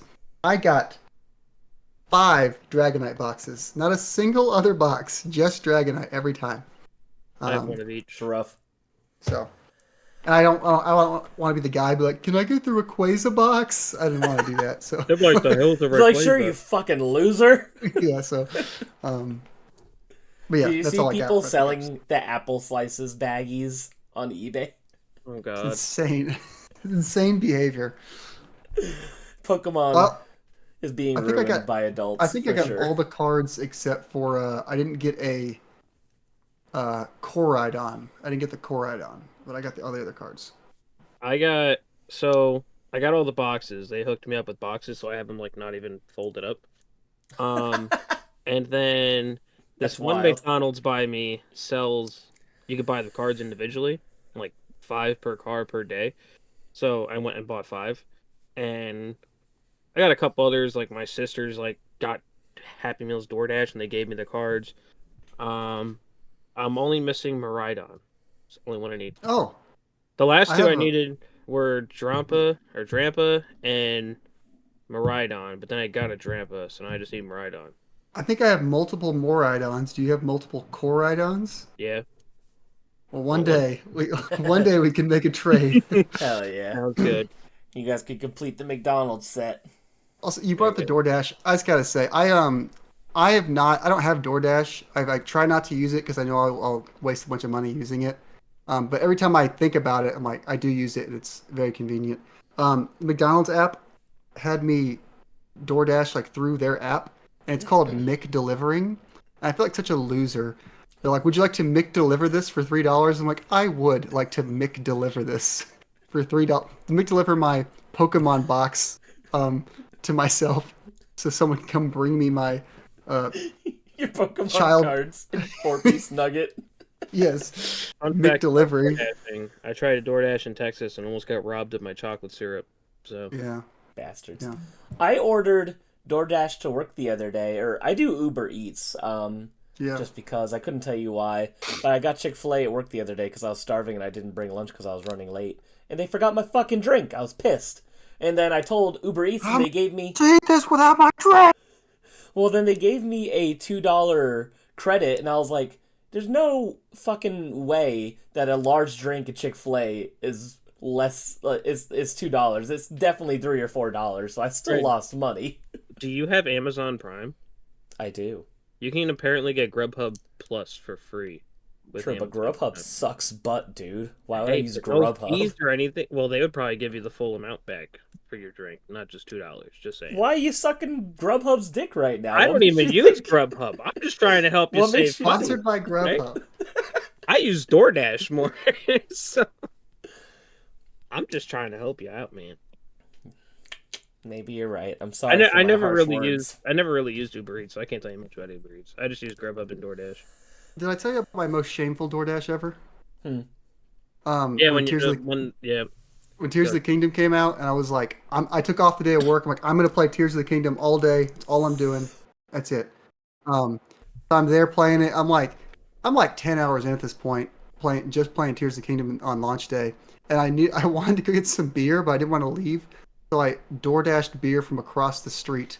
Some dude literally went across the street and bought me a 6-pack of beer, and it was like the most shameful DoorDash I I've gotta ever had in ask, my life. what you tip them? I tipped him well. I don't remember what it was, but I He was did. probably I like, did. "Yo, this just for across the street, okay." I felt bad. I know about you it, probably so I picked it up and you was like, "Oh, I could walk there." Yeah, I literally I could have walked there in 10 minutes. I could have taken a break, but I was like, no, I'm gonna keep playing. So Real degenerate hours. I appreciate yeah, it. And then he didn't even grab it from the door. He told his roommate, "Can you go get it and bring it to me?" That's not true. That's not true. I did go grab the door. I looked him in the eyes and I said, "Thank you for this beer from across the street." He probably thought I was sick or something, or maybe I don't know. You're just like, "Hey, man, Hey man, I'm just lazy as shit. That's why I don't have DoorDash because I will do stuff like that, and I don't want to have it on my phone because I'll just keep doing that. Oh, it's 100%. A McDonald's is less than 5 minutes away from me, and there's been times where I've ordered it, and it's like I'll go to order it, and it's like $30 after with like the tip and the fees and all that, and then I'll like just like look up like on the McDonald's menu on the app and see what it costs, and it's like, oh, this is like $7 if I just go in my car and drive for 5 minutes, Yeah, yeah, and then I Uber Eats anyway. yeah. Sometimes you just need to be a lazy piece of shit, unfortunately. Sometimes it's fine. I think one of my favorite DoorDash orders was when me and Zach ordered Christian 5 large Baja Blasts when he was streaming. Yes, that was worth That it. was incredible. He was about to get off, and I told Zach, I was like, we got to stall him. We got to stall him. He was on his way to his house. We had to stall him. I started doing like redeem point shit. I was like, nah, you can't get off yet, dude. You can't get off. That's funny. And I was like, go to your front door. He was like, what? I was like, go to your front door. Comes back this big ass carrier. If I had unlimited money, if I won the lottery, I think I would just do stuff like that. Like order my friends like a dozen Baja Blasts, like leave it on their doorstep. Like and just do that all the time. Be like, cool, now it's your problem. Yeah, just be it. You have to figure out what to do with 12 Baja Blasts. Yeah. Drink it before it goes flat. I dare you. I am not a Baja Blast fan, I can't lie. What? I'm not a fan. Oh, whatever. Look, Mountain Dew Voltage is the Mountain Dew. If you're gonna What color pick is one, that? that's like The red one? the blue one. Oh, yeah. They're discontinuing a lot this year. They're discontinuing the melon one, the spark one, the Well, dude, frostbite Mountain Dew is one. the king of. They're like the Taco Bell of sodas, where like they keep having great shit and then they just get rid of it. Well, they're bringing out like, I think 5 new ones this year. There's like a honeydew one. Ew. I mean, they had that before. Honeydew soda sounds awful. They're doing What the fuck? It's actually not bad because it was a Canada exclusive, and Vinny hooked me up with one, and it wasn't that bad. Oh, it can't be good if it's Canada exclusive. I was gonna say, how dare Well, you it trust was the Canada, Canadians? but now they're bringing it like The French. everywhere. Well, first we got Justin Bieber, now we have this. How they do that like voodoo every year? They're getting rid of that, but now they're doing like a sour gummy worm flavor for Halloween. They're doing 2 new They're Baja already ones. announcing Halloween like flavors? that. They don't technically announce them. It's people that work there, then they put out the thing. And, they Imagine just following Mountain Dew leaks on Reddit. Hey, no, it's a Facebook Like an group. insider. It's a Facebook group called Mountain Dew Fan Direct. Club. Mountain Dew Direct. But On the yeah, Mountain Dew family of sodas. There's got to be one more thing. There's got to be one more thing at the end. last year they were supposed to do a. They canceled it, but it was gonna be like a peppermint berry. It was called God. like Cobra Cane. Lost And Mountain Dew Media. For real, dude. Like- Listen, Mountain Dew's the gamer soda. You got to be following it if you're a gamer. I mean, I can't appreciate that. It is the gamer soda. Yes. so I love every year when new Call of Duty comes out and Mountain Dew and Doritos have like all red. the coupons There it is. on them. Code Red is Is pretty that fire. is that a complete in box Mountain Dew Code Red? It's kind of. I got to Poor toss it condition. out. Yeah, poor condition. I think I'm gonna grade it. Yeah, Have you guys ever watched Zombieland? One of my favorite movies of all time. I have not. So there's a great scene where he saves a girl being attacked by zombies. He puts a blanket over her. He hands her a mug. And, like, she takes a sip of it, and she's like, is that Mountain Dew? And he's like, yeah, Code Red. So I always think of that. He's just Code Red. comforting this woman who just went through this traumatic experience, almost died, and gives her a mug of Mountain Dew Code Right. Red. Did you ever try the Code Red Zero?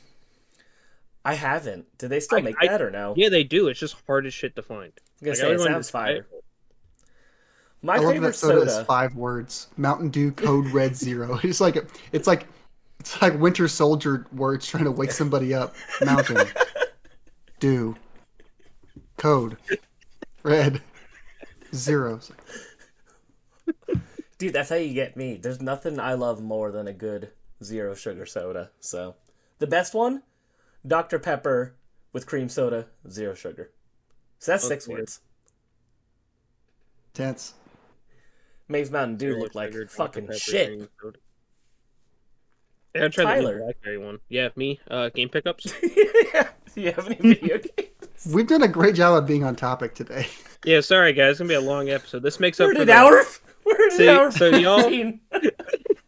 so y'all missed like a whole week. So now you're getting like an extra week's worth of content. You know? Exactly. So if you gotta watch it in 2 parts, that's fine. You know, 2 sittings.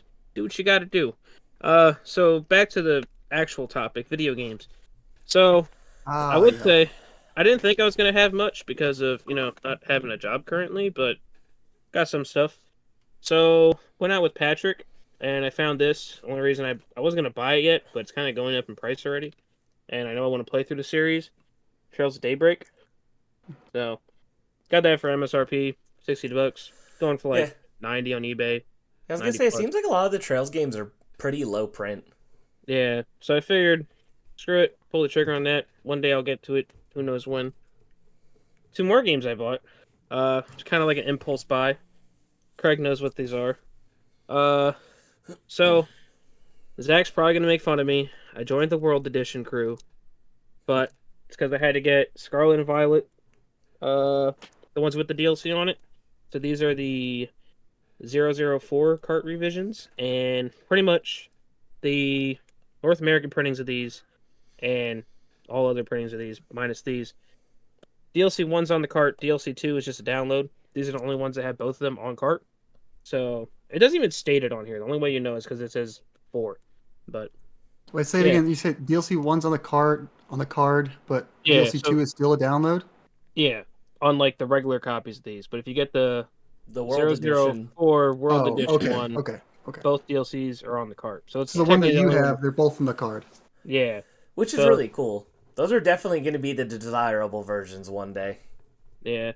I missed out on the Sword and Shield ones, which all of those had both of them on cart because they were both out already. But I'll get those one day. But figured I'd grab these for MSRP while I could on VGP. Hell yeah. So I did that. They sold out Those go for fast, too. Do they go for 90? Is it like the price of the DLC plus the game? I think so, yeah. Yeah, there's no discount. Damn. And That's what I then, good viewer of the channel, Jason, he went through his game collection and found some doubles he had, so he hooked me up. And so he got me. I got Knight Rider on the NES Oh. in a Nintendo case. Shout out to Toys R Us, price sticker, 89 cents. That's It was fun. just for the case, Yeah, not the game. I heard but- that's an acclaimed game. Yeah, it is. Uh, Mega Man 3. Didn't have that Ooh. one. I only had Mega Man 1, but now I got 1 and 3. And then, I want you guys to guess what this is. We have an Atari 2600 game. What do y'all think it is? I'm going to say it's a one-word game. I'm going to say baseball. E.T., baby. Alright, well, it's not ET, but I wanted one of y'all to bring up our beloved mascot. Not for me to bring it up, one of y'all did, so thank you, Craig. Shout out to the mascot ET. It's Miss Pac-Man. Oh. So, She looks But, horrifying. yeah, she kind of does. Yeah. Shout out to I when it get was a Miss called Pac-Man machine for my room, but they're still expensive. Shout out Oh, to when yeah. it was called actually Miss Pac-Man and not Pac-Mom, what they call it now. Pac-Mom. I do not like the Miss Pac-Man erasure. I will not stand for it. It's I don't so care dumb. about the legal battles. But yeah, so that's everything I got. There it is. Alright, I got just 2 right here. First one, $8 after shipping and taxes. $8. Final Fantasy 12. I just can't believe how cheap this game is. A minty perfect copy for $8 after shipping and taxes. I think that's That's crazy. pretty impressive. Yeah. I just don't know. It's like, I get it. You know, the game probably printed into the ground and there's the HD remaster and all that, but just the fact that there's such a big name game on the PS2 for that cheap that you could buy it online and have it shipped to your house after tax and still that cheap. Crazy to me. Crazy to me. Also a great deal. I got Super Mario RPG on the Switch. So GameStop was having some sort of flash sale or it was on sale for, I believe it was like $25. And then if you're a pro member, it was down to like $23, and then I had my monthly coupon for $5, so I only paid like $20 for this, which fantastic price for a first party Nintendo game on the Switch, since we're all used to those games never going on sale.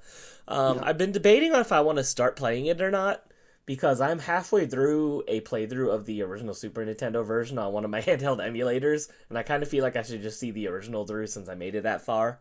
But I really like the cutesy little art style they did for the remake, so... It's a nice little breezy game. I think I got through it in like 12 hours. It's really quick. A very short RPG, right? So yeah, and the it's a lot music's easier fantastic. Easy too, because you have you can do splash damage to the enemies like with the regular hits. If you like time it right, it hits everyone instead of just the one person. Interesting. So it like really speeds things up. How funny. Yeah, Yoko Shimomura did the soundtrack. She's my favorite composer in all of video game music. So, big shout out to her as well. Did you play it, Tyler? I can't remember. Yeah, I played through the remake one. Mm-hmm. Good stuff. Yeah, so maybe I'll do that. I don't know. I also put Xenoblade Chronicles 1 in my Switch 2 weeks ago, and I only played for about an hour. And I'm kind of... I don't know if I'm in the mood for it right now. It's not that I dislike it, but I don't know if I'm in the mood for it. Because it's such a big game. It is a big game. It's so big. And just get to Gower playing. Just hear that music come on the first time. Oh, I know, it's so fucking good. Because I've played Xenoblade 1 for about 20 hours on the Wii back in the day before any of the remakes came out. So I have some experience with it. Just never finished it. So they were so ugly on the Wii. It's so funny how ugly they are. Their faces look like they're melting off. It's great. I still think it'd be awesome if I just committed to the 3DS version. Because there has to be like less than 1,000 people that actually beat that version of the game. It's the most unconventional way to play a game that big.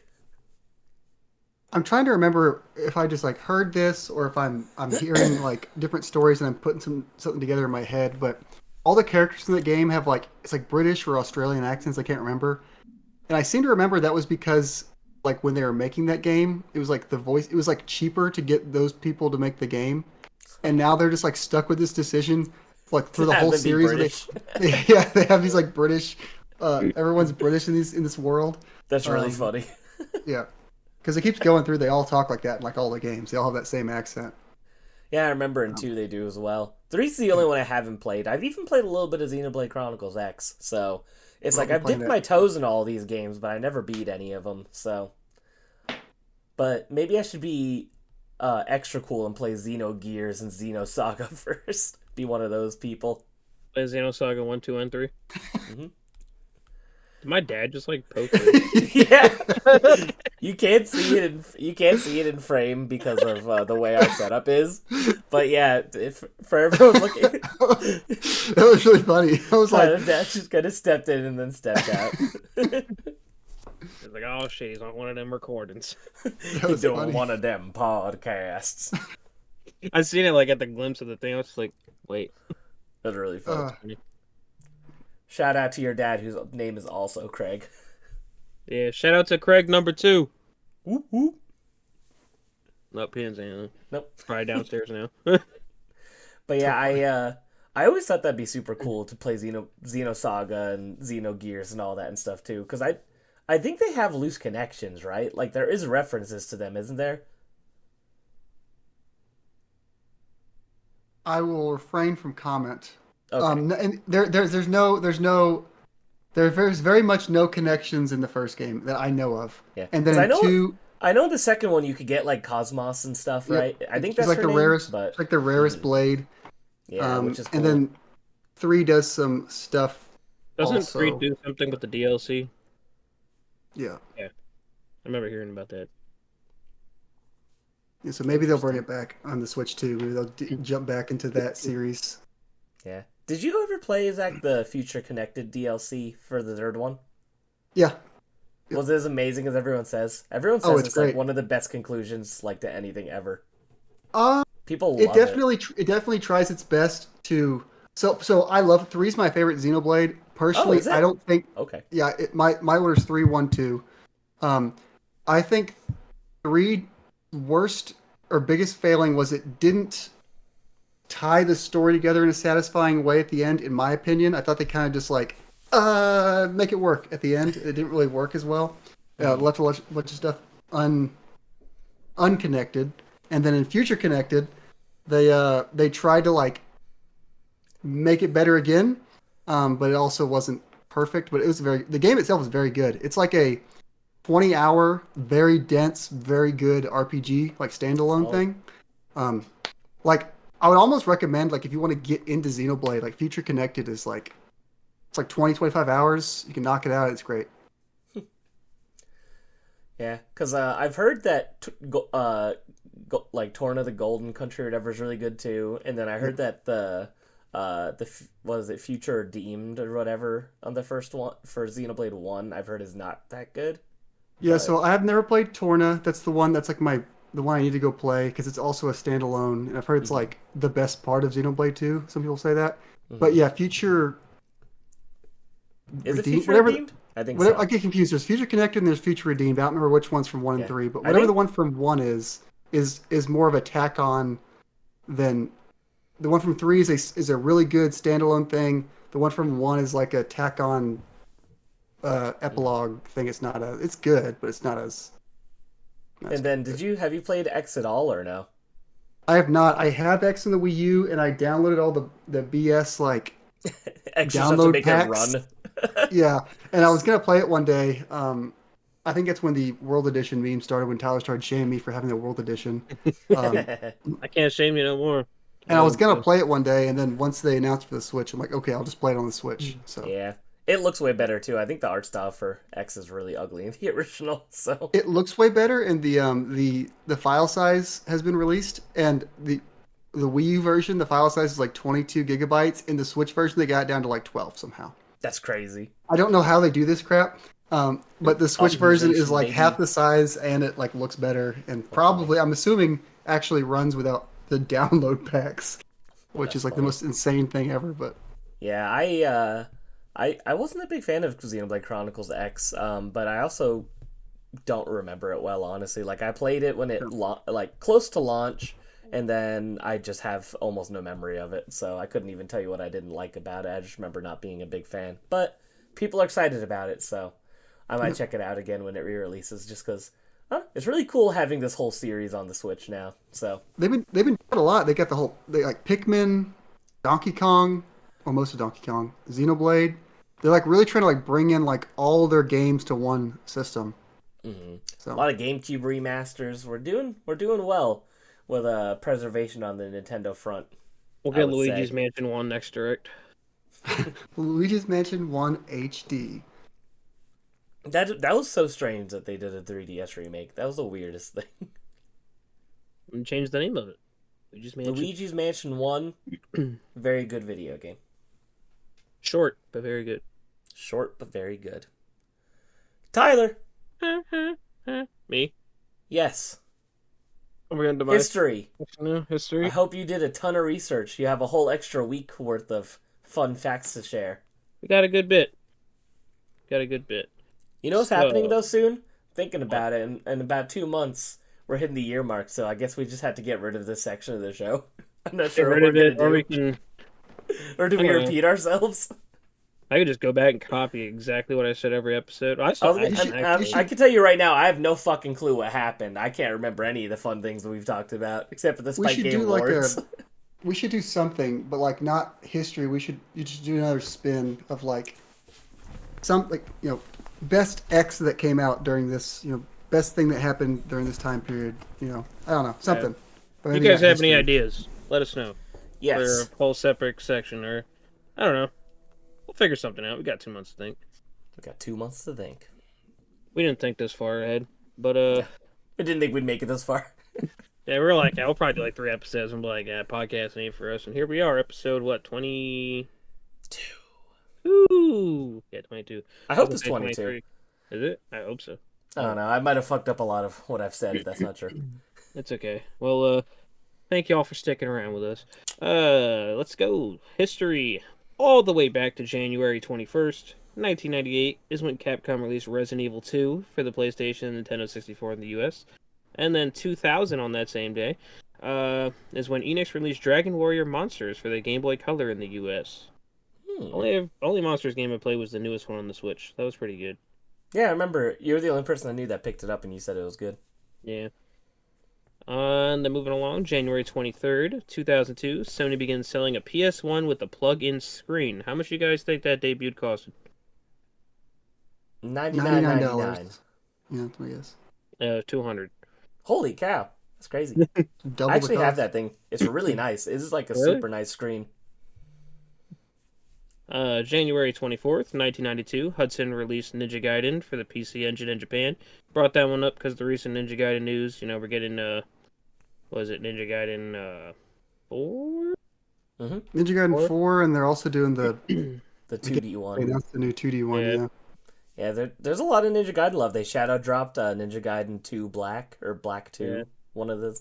Which is so confusing, by the way, because there's Ninja Gaiden, then there's Ninja Gaiden Black, then there's Ninja Gaiden Sigma, and then they did Ninja Gaiden 2, Ninja Gaiden Sigma 2, and now there's Ninja Gaiden 2 Black, so I'm just like, what is the differentiation between the Sigma and the Black games? I don't quite understand. The world may never know. Moving along, 1994, Sega released Sonic the Hedgehog 3 for the Genesis. And then 2000, Nintendo released Mario Party 2 for the 64 in the US. Mm-hmm. January 25th, 2003, Capcom released Devil May Cry 2 for the PS2. It's the one everyone hates, right? Yep. Yeah. January 26th, 1999, Konami releases Castlevania 64 for the 64. Obviously. That's the one everyone hates, right? Why are you mean to me? No, I'm just saying, like, that was also another bad game. Like, Yeah. I was just trying to go along with it. We're mean to you because you don't like Baja Blast, you freaking weirdo. But, Mid soda. Tastes like watered down Powerade. I'll die on that hill. January 27th, 2004, Sega releases Sonic Heroes for the Xbox, GameCube, and PS2.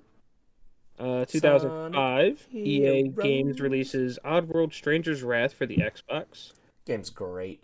I put that one in specifically for you. You know I love my Oddworld.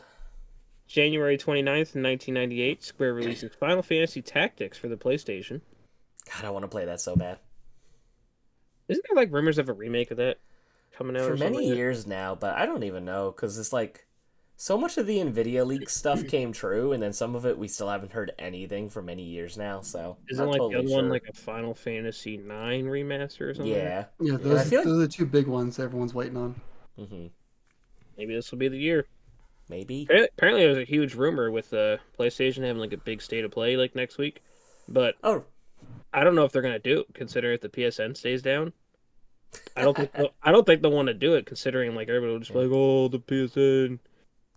I would like to give a quick shout out to the Gravity Rush subreddit, because someone posted, they're like, there's a state of play next week, guys, with a picture of Kat looking nervous, and I'm just like, the fact that you guys are never giving up is really sweet, but you should probably give up. Hey, there's a lot of Ape Escape people that were giving up, and now it seems like something might be in the works. Dude, you're not getting anything Ape Escape. Don't get your hopes up. Listen, they're doing a lot. Okay, You're setting yourself up for disappointment. apparently we're getting 3 on the classics catalog soon. That just Isn't the Ape Escape mode coming back in Metal Gear Solid 3 Delta? Yep. That's pretty funny. I'm excited that's for really that. funny. It looks cool. Let's see.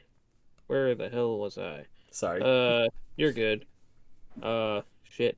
There we are. January 30th, 2002, Sega officially announces the discontinuance of the Dreamcast video game system. So, sad R.I.P.. day, but it's okay because Craig's going for that whole set now. So, Going for that set. Bought a game Yep. last night. if you don't know about that, check out the Collective Perspective episode where Craig goes in depth, and Christian, about it. January 31st, 1997, Square releases Final Fantasy VII for the PlayStation in Japan. No, it's a Japan release, but it's a big game, so I figured I'd throw it in here. Hell yeah. Final Fantasy VII, my first Final Fantasy. And then I Your played favorite 16, Final Fantasy? my first Final Fantasy. Was it your favorite? It probably. I mean, I played that one, 16, and then I went to 1. So that's all what I played so. So I played the beginning, the middle, and the end. Still got all the in-between, but Lots to go. yeah, we'll get there. Big series. Oh yeah. February 1st, 1990, Nintendo ships the Super Mario Bros. 3 video game for the Nintendo Entertainment System in the US. There it is. Our first video game. Had to throw it in there, you know. And then 2000, Sega released Crazy Taxi for the Dreamcast in the US. Speaking of Crazy Taxi, I wonder what Sega is doing with those like games that they announced that they're bringing back, and then we haven't heard anything. I know, that's so weird. Like, and apparently Crazy Taxi was the one that was like most along, and they don't know nothing. I Kind of don't know. The crazy. year is young. And then the last day that had like kind of important stuff was, well, yeah, important. February 4th, 2001. Nintendo released Paper Mario for the N64 in the US. Never played that one. I think that's Craig's favorite Paper Mario. Yes, besides Bug Fables. Because I still think Bug Fables is the best Paper Mario. But Paper Mario 64 is good. And then also 2002, Sega releases Sonic Advance for the Game Boy Advance in the US. Hell yeah. I also like that game, but another game that falls into the trap of you have to play through it 4 times for the last level, and I refuse to do that, so... Like I do it with every character or something? Yeah, you have to beat the game with every character, and it's like, I am not fucking playing that game as Amy Rose, are you kidding me? Her slow-ass run and her stupid hammer jump, it's not a good time. Is Cream in that one, or is she in 2? She's in 2. She's in Yeah. 2, okay. Yeah. Fun fact, Sonic Advance is pretty much the same thing that Sonic N on the N-Gage, and it's really shitty because the aspect ratio, it's not Oh, yeah. widescreen, so you cannot see anything that's coming ahead of you. So yeah, It's so it's bad. funny. It's awful design. Shout out to Sonic N. Alright, And- fellas.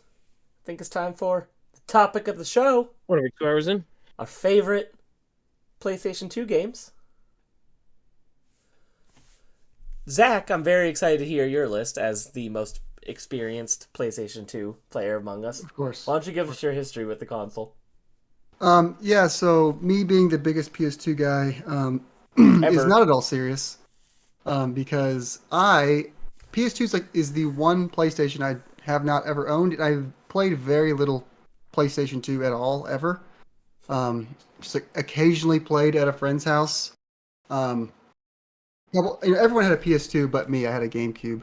I got a PS1 as a hand-me-down from my older siblings. I got a PS3 when I was in middle school because I wanted to get into PlayStation, and then PS4, PS5, of course. But I never had a PS2, so most of my games are games I either have gone back to play or played on the PS3 through some sort of like PS3 remaster, or just third-party games that I played on the GameCube. So, yep. Tyler, give us your history with the PS2. So I actually had a PS2 growing up, so I played a lot of different games on it. But back then, so like now I like RPGs, but I haven't really been into RPGs in the PS2, so it's mainly a lot of platformers and other types of games. So my list will be a little different than what you hear from more of my modern lists, I guess per se. Or kind of like retro, because I play more RPGs on retro systems. So yeah, I have a lot. This list was hard to do. When I was like, oh, top 5, yeah, I got 5. And I was like, I could do a top 30. Like, I mean, yeah, it's like a lot of like multi-platform because I mainly played a lot of multi-platform games on PS2. But Mm-hmm. man, there's so many good games. I'm gonna have to do an honorable mentions and just throw a lot out there. Yeah, I think I have a couple honorable mentions as well. Yeah. But yeah, my experience with the PS2, I had one growing up and I loved it, but I definitely didn't play it nearly as much as I played my GameCube. So it didn't get as much love, but there, of course, is still plenty of PlayStation 2 games that you could not play on the GameCube. So there's still a good pool of games for me to pick from for my favorites. But looking at my list right now, 2 of them are actually games that I played as an adult and not a child. So 2 of my favorite PS2 games are more recent in my life in terms of discovering them and loving them and playing them. So, yeah, shout out to the PS2. It's not as good as the GameCube, but fantastic console. But it I ate had the a GameCube GameCube's as a lunch. kid. It did eat the GameCube's lunch. And also, super weird, every time I remember that the PS2 was the year 2000. It's so weird how early Sony consoles were. Like, the PS1 was 1994. It's crazy to think about how fucking old these things are. But Yeah. PS2 in 2000 feels weird to me, because I always think of, like, 2001, 2002 as more like the start of that generation. But, if you guys don't know, the way we do this, We all score our games. We give our lists going from 5 to 1. If a game is number 5 on our list, it gets 1 point. If it's number 4, it gets 2, so on and so forth. And we'll give you the definitive list of PlayStation 2 games at the end. This list is probably going to be goofy, because I'm sure we have no crossover at all, and it's going to be interesting to see. So, Zach, why don't you go first? We'll go do. So you, Tyler, then me. Yep. Our usual order. Yeah, so my screen just gave away, but there it goes back. Okay, you're with us. We're good. Okay, good.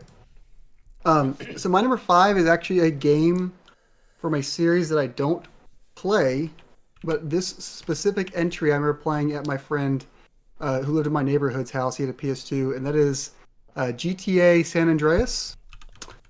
Not a GTA guy, but this is the one I've played the most. And I remember we never actually played any of the story, didn't do anything with missions, just ran around and would just punch people or do cheat codes and just like Dude, that just do jetpack stupid cheat crap. code, best cheat Just code. nonsense. But it's surprising looking back at this game just how well they got the like open world down like on the PS2. I know like it's GTA 3, Vice City, and San Andreas are like the 3 on the system. San Andreas is the only one I played of those 3. Yeah, just like the driving around feels real good, and it's just fun. Like it is a sandbox basically. You can do whatever the hell you want. And that's what I appreciate about these games. I don't know about the stories. I have no idea what happens in these games or what the purpose of them is. But I just like getting in cars and driving off of cliffs and doing stupid crap. That's like the best thing to do in and for GTA. that, it's pretty fun. What's up? That's like the best thing to do in the GTA games. I feel like I only feel like story... when GTA 6 comes out, I might not even play it. The story, I might just mess around in it.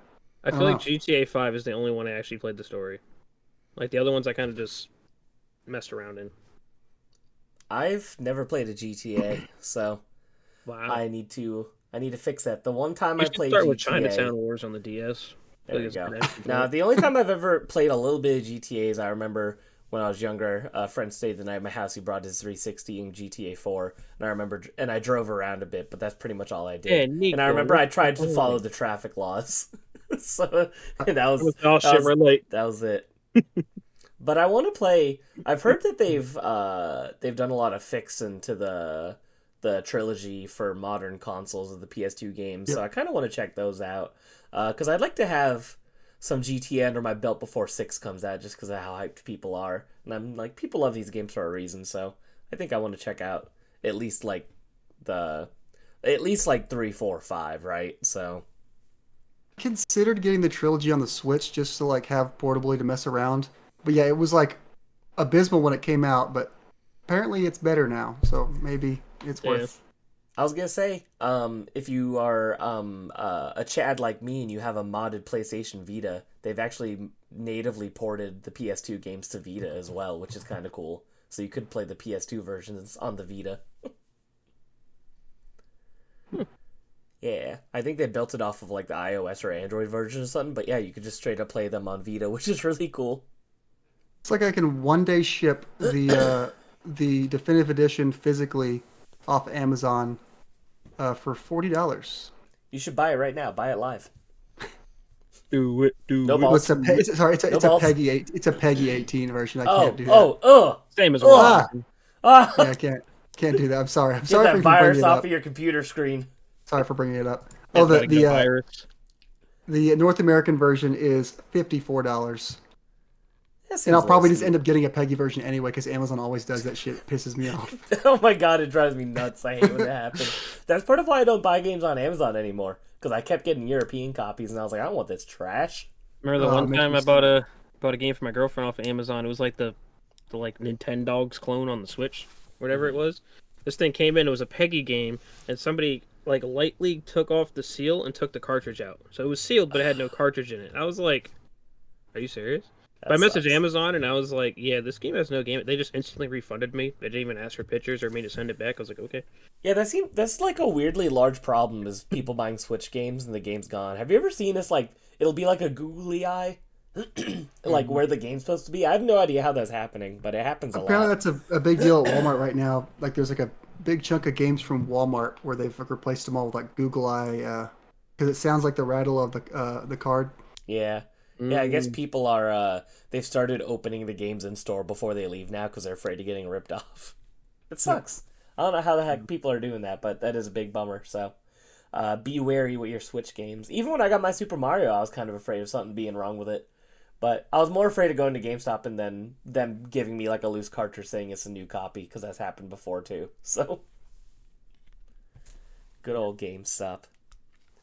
Tyler, what is your fifth favorite PlayStation 2 game?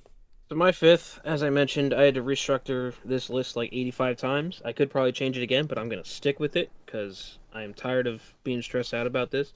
So my number 5, I'm going with one of my favorite platformers, the SpongeBob movie game. Everybody is Oh, a big okay. fan on Battle for Bikini Bottom, but I kind of played more of the movie game going No, in. the movie game's great. That's a great Yeah, choice. like Battle for Bikini Bottom, it's good. It got the remaster. The movie game, it eventually got ported to PS3, but then was extremely buggy, so they had to take it down. Yes, Zach. Is it called the movie game, or is that just how you're referring to it? No, it's like called SpongeBob SquarePants the movie game or something like that. Okay, I okay, think it says like SpongeBob SquarePants the movie, then it says like game under it or something. okay. But yeah, Is this the one with the weird logo, where like you can buy the version without the logo?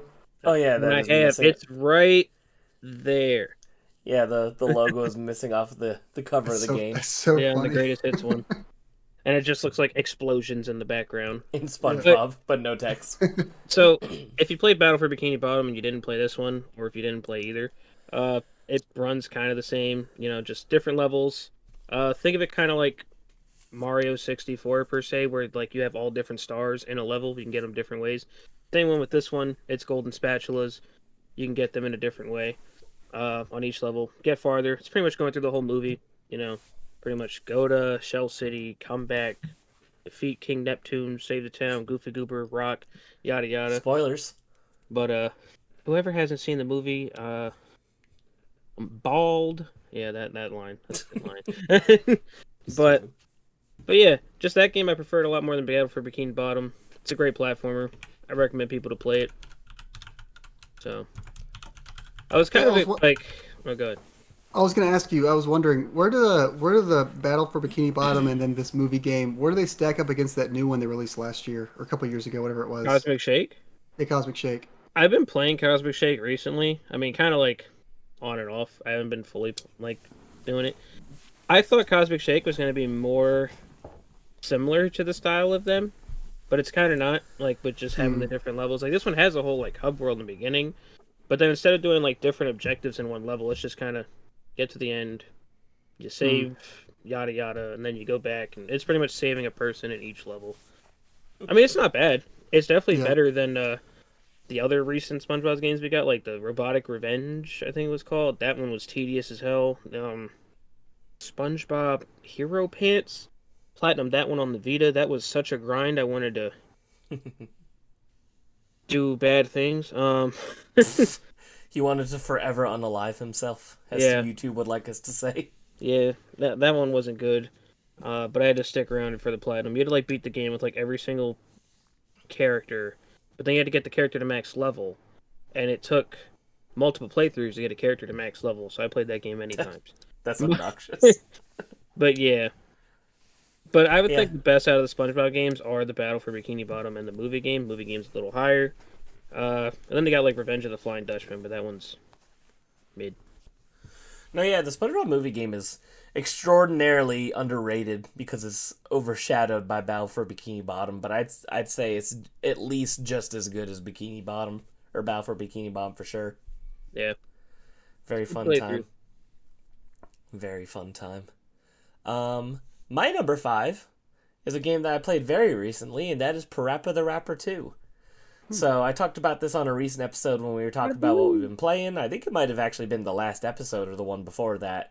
But Parappa the Rapper 2, the sequel to the first ever rhythm game as we know rhythm games today.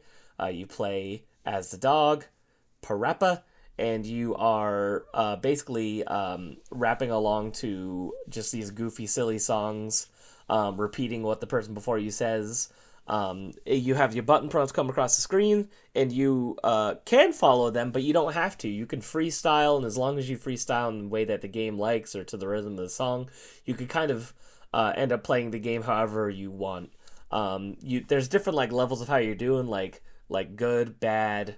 I don't remember what they're all called, but it's like good, okay, bad, I think. And then if you're doing good and you freestyle, you could go into like this like some sort of like great or excellent mode. I can't remember the exact name of it, but then you're just freestyling for as long as you could keep up with the rhythm of the song.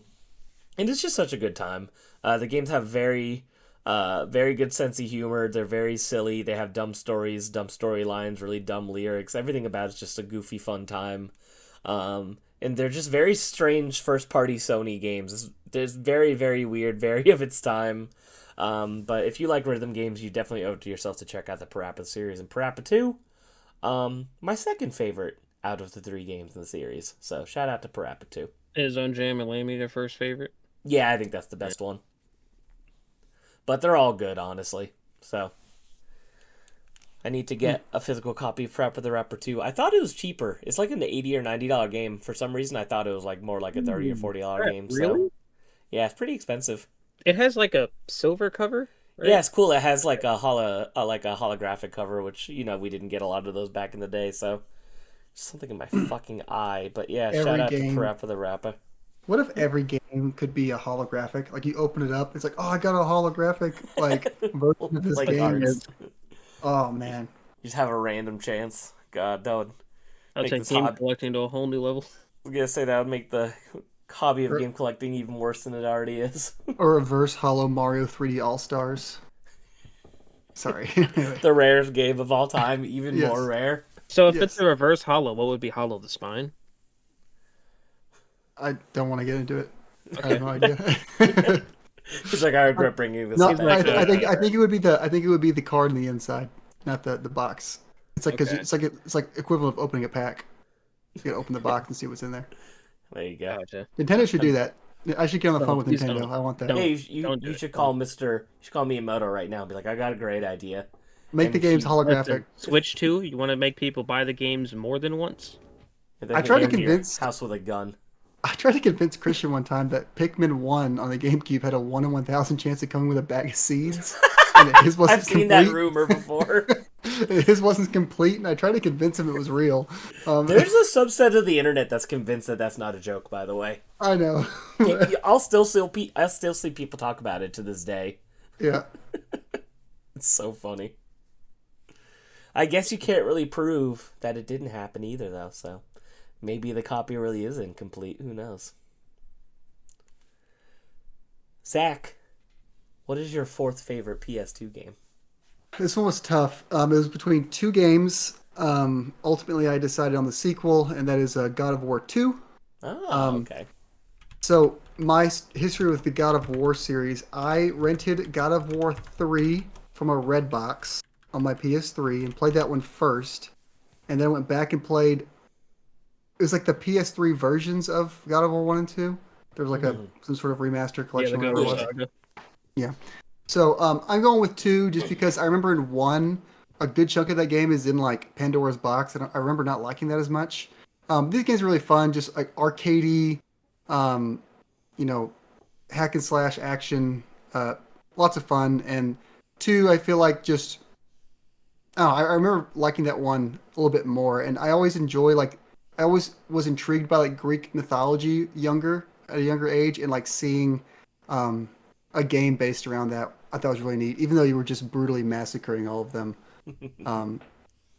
Yeah, lots of fun games. And if you like these games, I recommend trying out Dante's Inferno. It's also a fun game. I always heard What? that. I never played Dante's Inferno yet. Yeah, it's like the sad Catholic version of God of War. It's Oh my like god, it I was- sounds like my life story. it's Like pretty God messed of up, War. but- The sad Catholic. God of War was one I had on like multiple revisions of my list when I was like redoing it, but then on this ultimate one, it's not there. But It's just Yeah, I always good remember the times. opening is so cool because like you finish God of War 1, spoilers, becoming the God of War, the and then fuck, in dude? 2 And two, in your hubris, you upset the gods, and you get sent back down, and yada yada. Zeus kicks your ass at the beginning. So, Yeah. yeah, cool game. Dude, when you eventually got those chains back in the later games, so good. Oh Yes. shit! I have it over here from the last episode. I never put it away. But yeah, it's a series I really need to check out myself more. I've played some of God of War 1, never touched God of War 2, played some of God of War 3, and then I played the 2018 God of War, but I know how different that is, so I want to go back and play through the original trilogy eventually. It'd be great if they The remade Vita one. versions run pretty well, so I think I might actually play them on the Vita. I remember I was going for the Platinum on 1 on the Saga collection, and I beat the whole game. I did the speedrun thing where you got to beat the game within 5 hours. And then there's like a Trials of Olympus or something like that. It's like 12 trials. You got to do them on a row. You can't save. I got to like 11, and then my game froze. And those things That take sucks. a while. And I was like, not doing this. To this day, I still don't have the Platinum. But one Is that day, all you're missing? yeah. That So sucks. So one I'm day the I'll opposite, go back. Tyler. In 1, I have that trophy. I don't have the 5-hour speed run. And then in 2, the only trophy I'm missing is the whatever the trial version is in that, the 7 Yeah. trials or whatever. I haven't got that one. Dude, that thing was, I was so upset. Game froze. I was like, I sat there for a good like 10 minutes. I was like, please come back. Please That's come a bummer. back. What do you prefer, Tyler, 1 or 2? On my list, I was going to put 1. Mm. So I just have more memories with that one. 2, I only played through like 1 time, I think.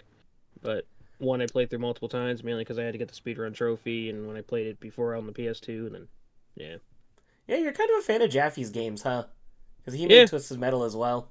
I even liked I know his you like those too. I even liked his one free-to-play game that he made that they canceled, that Drawn to Death game. Oh That yeah, was actually pretty cool, and then it got canceled real quick, and I was like, damn. But yeah, Happens he to makes the some best good of games. us. Kind of a character now, but I can't Yeah. lie, I love him. I think he's a fascinating fellow, and Yeah. he's a regular guest on another podcast I listen to. So oh, is he? What podcast? yeah,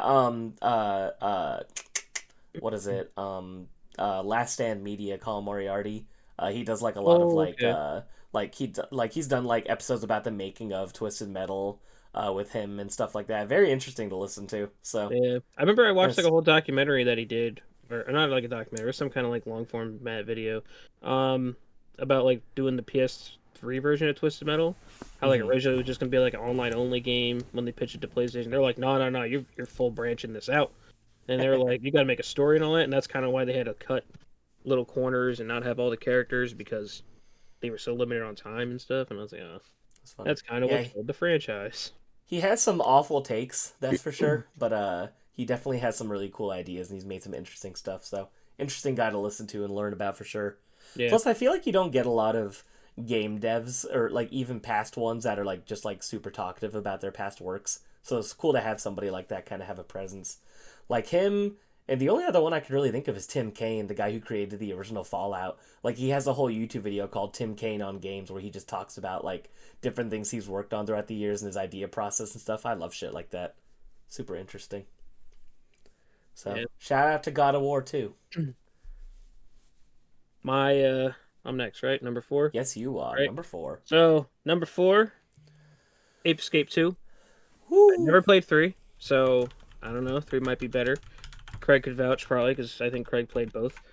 I haven't played 2. I've only played 3 You actually. haven't played so 2. So I mean, yeah. Ape Escape 2, it's kind of everything you would want in a sequel. It's more monkeys, extra gadgets, bigger levels, more of that. I didn't play it originally on the PS2. I played it on the PS4 when they brought it back for like the PS2 classics, which is weird because they had the European version, so they were all like different accents and they were all different names. Oh, how weird. But so it was a little weird getting used to, but and especially with the X and circle differential or whatever, because they had it on that game too, so that was a little bit. But other than that, That'd be weird. yeah. But other than that, it's a great game. It's pretty much Ape Escape, but more. You know, you got the nice, colorful environments. It's a wider span array of like different kind of monkeys and like their kind of ability and stuff. Got the platinum in that. Had to catch all like what 210 or 200 something monkeys. It was a lot, but it's one hell of a playthrough. And when they put that PS5 version out, I'm gonna do it again. Again. Yeah. Ape I'd Escape. like to check. I'd like to check it out. Yeah, Ape Escape just has such a fun gameplay loop. And again, funny games. These games have really good... There's something about... Sony really had good sense of humor in their first-party games for a while. Yeah, and now Now they're all sad dads. And then Uncharted killed it all. Now everything has to be Uncharted. Yeah. Thanks, Neil Druckmann, the No, creator of Uncharted. when they came out and they said like, "Oh, we don't have a lot of franchises or something," I was like, "You have so many, like IPs." I was like, "You have so many you could go back on." They need to. I know. That's a wild thing for them to say for sure. There's tons and tons and tons. Yeah. And then they complain about like, "Oh, games take forever to develop." I don't think a new Ape Escape would take forever to develop. I don't think a new Jack and Daxter would take forever to develop. I don't think a new Sly would take forever. Like, Well, they've cultivated their Definitely. audience to expect this now, and now people get mad when the games aren't 4K, yeah, Humanoid. beautiful, realistic games. Yeah. like you can still do those, and then in between have like, like a, I don't know, we'll see. Maybe I don't Astro know, Bot will it's- provide platformers. It's kind of interesting though, because it's like, I don't really know. All these studios made those games don't make those kinds of games anymore either. So it's like, you'd probably end up having to give it to another studio anyway, and then it's almost like a cover band situation in a way, right? Yeah, That's what Nintendo does. They just partner with other studios, smaller studios, to like use their IP and make a smaller game, and it makes some money as long as it's like profitable. They Yeah. keep doing it. I mean, Yeah, I don't know. I'm never getting my Gravity Rush 3, so you guys aren't allowed to get anything else you want either. It's fine. Those are the rules. Reddit said on the state of play next week if they have it, you're gonna get a new Gravity Rush. So Definitely won't happen, but maybe we'll get a Gravity Rush 2 remastered. I'd be good with that. Just bump that game up to 60 frames because it's disgusting that's just locked at 30. here, I'll say it right now, guys. If I say this, maybe it'll happen. If a state of play announces a new Gravity Rush game, we will do a giveaway, and I will buy somebody and give away the new Gravity Rush game. Bam, said it here. All right. Everybody, can you give it hopefully away to now. me? Can Can I what? be a contestant? I guess. No! Oh, Craig said no. Sorry. My alt account. I just like put in an alt account and get it. Just have your roommate enter for you. There you go. It's not you. But it'd be awesome if you did that and then you like post a photo of it the day that you get the game and it's just you with a fake mustache over your real mustache. Yep. Yeah, here to here. We'll do a giveaway on a new Gravity Rush game if they announce it. Yes. Remaster counts too. They do like a I don't think they would do another remaster. They already remade one. How about but they they say could- the words they could do it Gravity for Rush? 2. All right, even if we get a PS5 version of 2, do it. That's all we need. Just like I said, just bump it up to 60 frames, please. That's all I fucking ask. All right. My number 4, Sly Cooper. So I've played Sly Cooper 1 and 2. People love 2, and they love 2 more. My issue is that I played it when I was young, and I don't remember it. So, and I've replayed Sly Cooper 1 as early as 2023, so I do remember it. So that's why I'm putting that at number 4, because I thought the game held up super well. Last time I played it, I played the Vita version, which is essentially just the PS2 version, but made widescreen. And I don't know, these games are just super fun and charming. I love the weird, like, comic book art style and cutscenes I think are super fun. The voice acting is really good. The stupid turtle, what's his name, Bentley, in his really annoying whiny voice, like, Sly, make sure you hit the triangle button. Yo, It's actually really good. when- It's like it's kind of stunning, actually. when I worked at My Arby's, secret talent.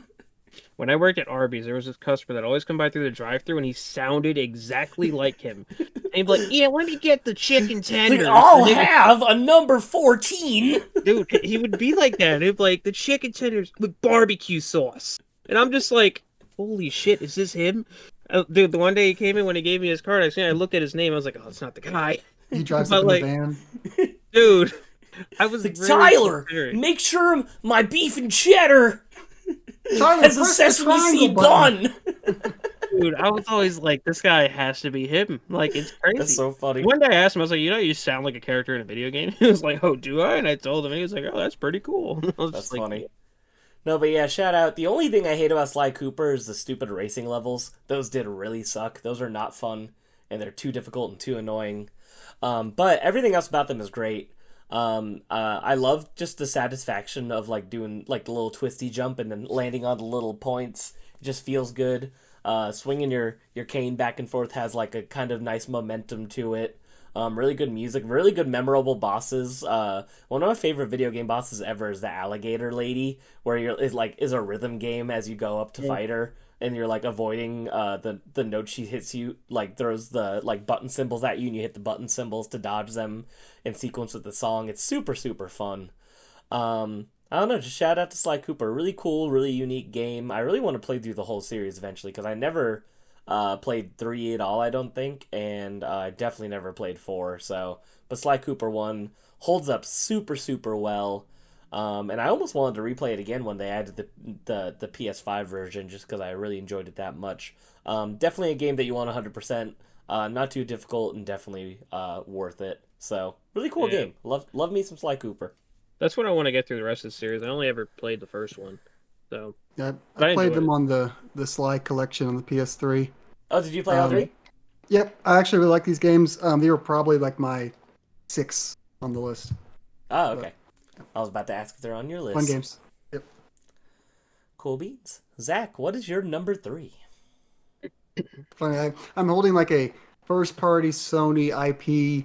I'm like, oh yeah, I really like these, but my third favorite PlayStation game is Guitar Hero 2. Hell yeah. The one Guitar PlayStation Hero 2 game I 3 stand. own is Guitar Hero 2. And the reason I own it is because my friend bought it when I was living with him, and he left it when we moved out, and I took it with me.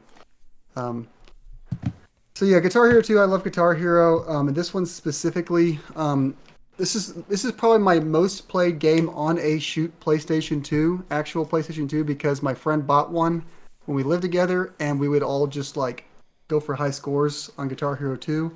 Sometimes we'd like all play together, all the roommates. Sometimes we would just like secretly stay up late and get a high score and like leave it for the other person to find the next day. That's fun. But yeah, we all played this. Sweet Child of Mine was the one we were all like really competing for. Us, the one we all wanted to have the highest high score on, and we get like really good at Sweet Child of Mine specifically. So yeah, Guitar Hero is lots of fun. If you obviously people know what Guitar Hero is, but I think I actually prefer 3. It's the one I played like the one I owned and played growing up. But just the recency of playing Guitar Hero 2 with my friends was a fun experience. So. Hell yeah. Yeah, I never really played 2 as much, but I played a lot of 3. And kind of like you said, like how Sweet Child of Mine was like your song. Doing a 3, I love playing Close of Dover. Like I'd play that song. Is it the one where it's like? Is that the one? And then Oh, it's Cliff Dover is like That's Knights of Sidonia. Yeah, right. I'm thinking of Knights of Sidonia, I think. Yeah, that one's good. You know, everybody doing all the special Through the Fire and the Flames blindfolded with the fucking Donkey Kong bongo with, you know, all that type of stuff. Yeah, Guitar Hero's in like a cool place now. There's that I forget what it's called, but there's like that game people play. You can just download any song and like put it in there, and it just like puts it in Yeah, Guitar Clone Hero. Hero. It's really Clone cool. Hero, yeah, Clone Hero. Yeah, and Clone Hero's been around for many, many, many, many years. I remember playing Clone Hero like in middle school, but it's definitely started to take off way more recently. I'm sure it's not the same thing that it was back then, but there was something similar to Clone Hero way back then. Make a new Guitar Hero because the licensing fees, I'm sure, are nonsense now that people know that the games are popular. So it's probably expensive just to get the song. And then there's something like Clone Hero where people just play it anything for free. Play any random YouTube video, it turns it into a Guitar Hero. How do you even make a new Guitar Hero? Well, I mean, it exists right now in Fortnite, doesn't it? Yeah, they Yep. did that mode. Fortnite, it barely counts. They just do whatever they want. It works. That's fair. But yeah, I think of Guitar Hero 2 as a PS2 game for sure, even though there's a 360 version. But I will never forget going over to my friend's house because he had the 360 version of Guitar Hero 2, and he had the DLC of 3 My Chemical Romance songs, and I thought that was the coolest shit ever as a kid, so I had to scrounge up money and buy the 360 version. My mom was like, "You already own this game, why are you buying it again?" I was like, "So I could get the DLC. Also, can I have your credit card information so I could get the DLC?" Because I had to play Dead by My Chemical Romance on Guitar Hero 2. It had to happen. But Guitar Hero 2 is great. Definitely better. It's funny how forgotten the first Guitar Hero is. Nobody really ever talks about it or goes back to it. And it is funny if you do go back to it because it's like all covers because they All couldn't afford the covers, yeah. licensings for Yeah. the actual songs. But I do love me some Guitar Hero. I definitely had the most nostalgia for 3 just because I definitely played that the most. I believe we had that for PS2 as well, though, even though Guitar Hero 3 is on like every system. But yeah, Guitar is so cool. I mean, I don't really play much anymore, but as you guys could always see in the back, I do have a bunch of guitars. I used to be a very regularly playing guitarist, and Guitar Hero is what got me into playing actual guitar. So, shout out to Guitar Hero. It's crazy how back in the day, like all those guitars, like went for so cheap, people couldn't get rid of them, and now they're like so expensive. Oh yeah, I know. You literally couldn't get rid of them for a solid decade, and now if you want them, you got to pay up the fucking wazoo if you want an official one. It's crazy. Yeah, and now they got that Times have like changed. third-party one they made, that Riffmaster. That it's so And hard I to- think it's still like $100. So, yeah. but it is cool. I like that there's an option at least, right? Because you could play Guitar Hero with a controller, but it's like I think I'd rather kill myself than do that. I want to so- play the played DS it. one. I really want to play the DS. Oh, the DS Guitar one Hero. is so sick. I love the I want DS it one so bad. I remember When when I does was that a go kid, I for? loved it because there's some Smash Mouth on it, and I thought that was super fun. So, I remember when I would play like a lot of PS2 Guitar Hero 3 at my friend's house. He only had one guitar, so we had to take turns with the guitar, and one person would use the PS2 controller. Yo, I ended up getting so good with that controller. with the controller. I was way better with the controller than I was with the freaking guitar. That's funny. Yeah, It's the actually I pretty remember. cheap on eBay. It's like Yeah, I was upset because when I traded in my DS for a DSi and I couldn't play it anymore because it has Game to Boy use the slot. Game Boy Advance slot. So I ended up not keeping that game because I had no way to play it after I got rid of my my DS and I had the stupid DSi. Big mistake on my end. What an upgrade, Nintendo. What an upgrade. complete one. Guitar Hero DS for like $25 on eBay. You should buy it right now. It's cheaper gonna than the buy Grand something Theft Auto. now. Just buy it. No balls. He won't. He's thinking about it. He has He's that like, look on his face like he's really tempted to hit buy now. And then figure out how to live stream it. Yeah. Oh my god, that'd be Get, awesome. Get banned for streaming licensed music. Ah, damn, I didn't think of that. Shit. Damn shame. Stream it All on right, Discord. Tyler. Well, I'll watch. Tyler, what is My- your number 3? Number 3, I gotta remember. Okay, so this is a series that I never played originally on the PS2. It's when I played as an adult a couple years ago, and that's when they released a remake collection that I never thought would happen, and that was Klonoa. So Klonoa 2, great platformer. So they're kind of like a, if you never played the Klonoa games, it's like a platformer, puzzly kind of platformer, I guess you could say, to get around the levels, different things you gotta do. Klonoa 2 kind of evolved on it. They added different levels like the snowboarding, skateboarding kind of levels and all that. Better graphics. It was weird they kind of changed Klonoa's design for that one, but I don't get it. I still think I prefer 1 more, but 2 is kind of, it got that charm. The music's all great. If you never played Klonoa, I definitely say give it a try. It's one that was always on my watch list. The PS1 version is like expensive as hell, but I'm so glad they released that collection because now it's easier to get a hold of them. But yeah, even if you got the PS Classics catalog, they're on there. So I give it a recommend. I would try it. Craig, you ever play them? I've played Klonoa 1. I've played some of Klonoa 2, but I never finished it. Okay. But I do like the games a lot. Klonoa 1 is one of my favorite PlayStation 1 games, for sure. Really, really enjoy that game. Again, just something about so many PS1 games that's just so damn charming. So, It also is. has fantastic music. Something about so many PS1 games having fantastic music. The story's like we- so upsetting near the end. I was gonna say too. it's weirdly depressing. It's a Yeah. weirdly sad story. It gets to the end. It's like, But what's yeah, I need to play happening? more of Klonoa too. I need to go back and finish it because I have the collection that they released a few I years ago as hated- well. I hated how the collection was 1 platinum. That is kind of weird. Kind of a bummer that they did that. They should have separated it. Yeah, but This is 3 platinums. The Sly collection. I love that they did that's that. the way they should have done it. How it should be, baby. What's And we your never Klonoa got a- history, Zach? Any? No, 0. not play Klonoa. A lot of people don't know Klonoa, but I watched a long play on Bird Dog Gaming's YouTube channel when he played it. It's the one Never time I played forget it. that Klonoa was inspired by Little Mermaid on NES. Oh yeah. Yeah. I The remember same the one mechanic time- for turning your enemies into balls and then throwing them. It's the same thing. So The I'm like, there's no way that the developers didn't play The Little Mermaid on NES. the Klonoa shirt I have, the one time I was out game hunting with Vinny up in Connecticut, and walked in the store, and this little kid comes up to me. He's like, "Oh, I love your shirt," and he was like, "I love that character," and I was just like, "Oh, you think?" I was like, "Man, a little kid knows who like Klonoa is." He's like, "Sonic, right?" And I was like, Did "Not quite. It's you Klonoa." drop kick the kid? Just No. beat the shit out of I was him? like, "No, it's Klonoa." He was like, "Okay," and then just walked Pretty sure away. it's I was Sonic. like, Pretty "All sure it's right." Sonic.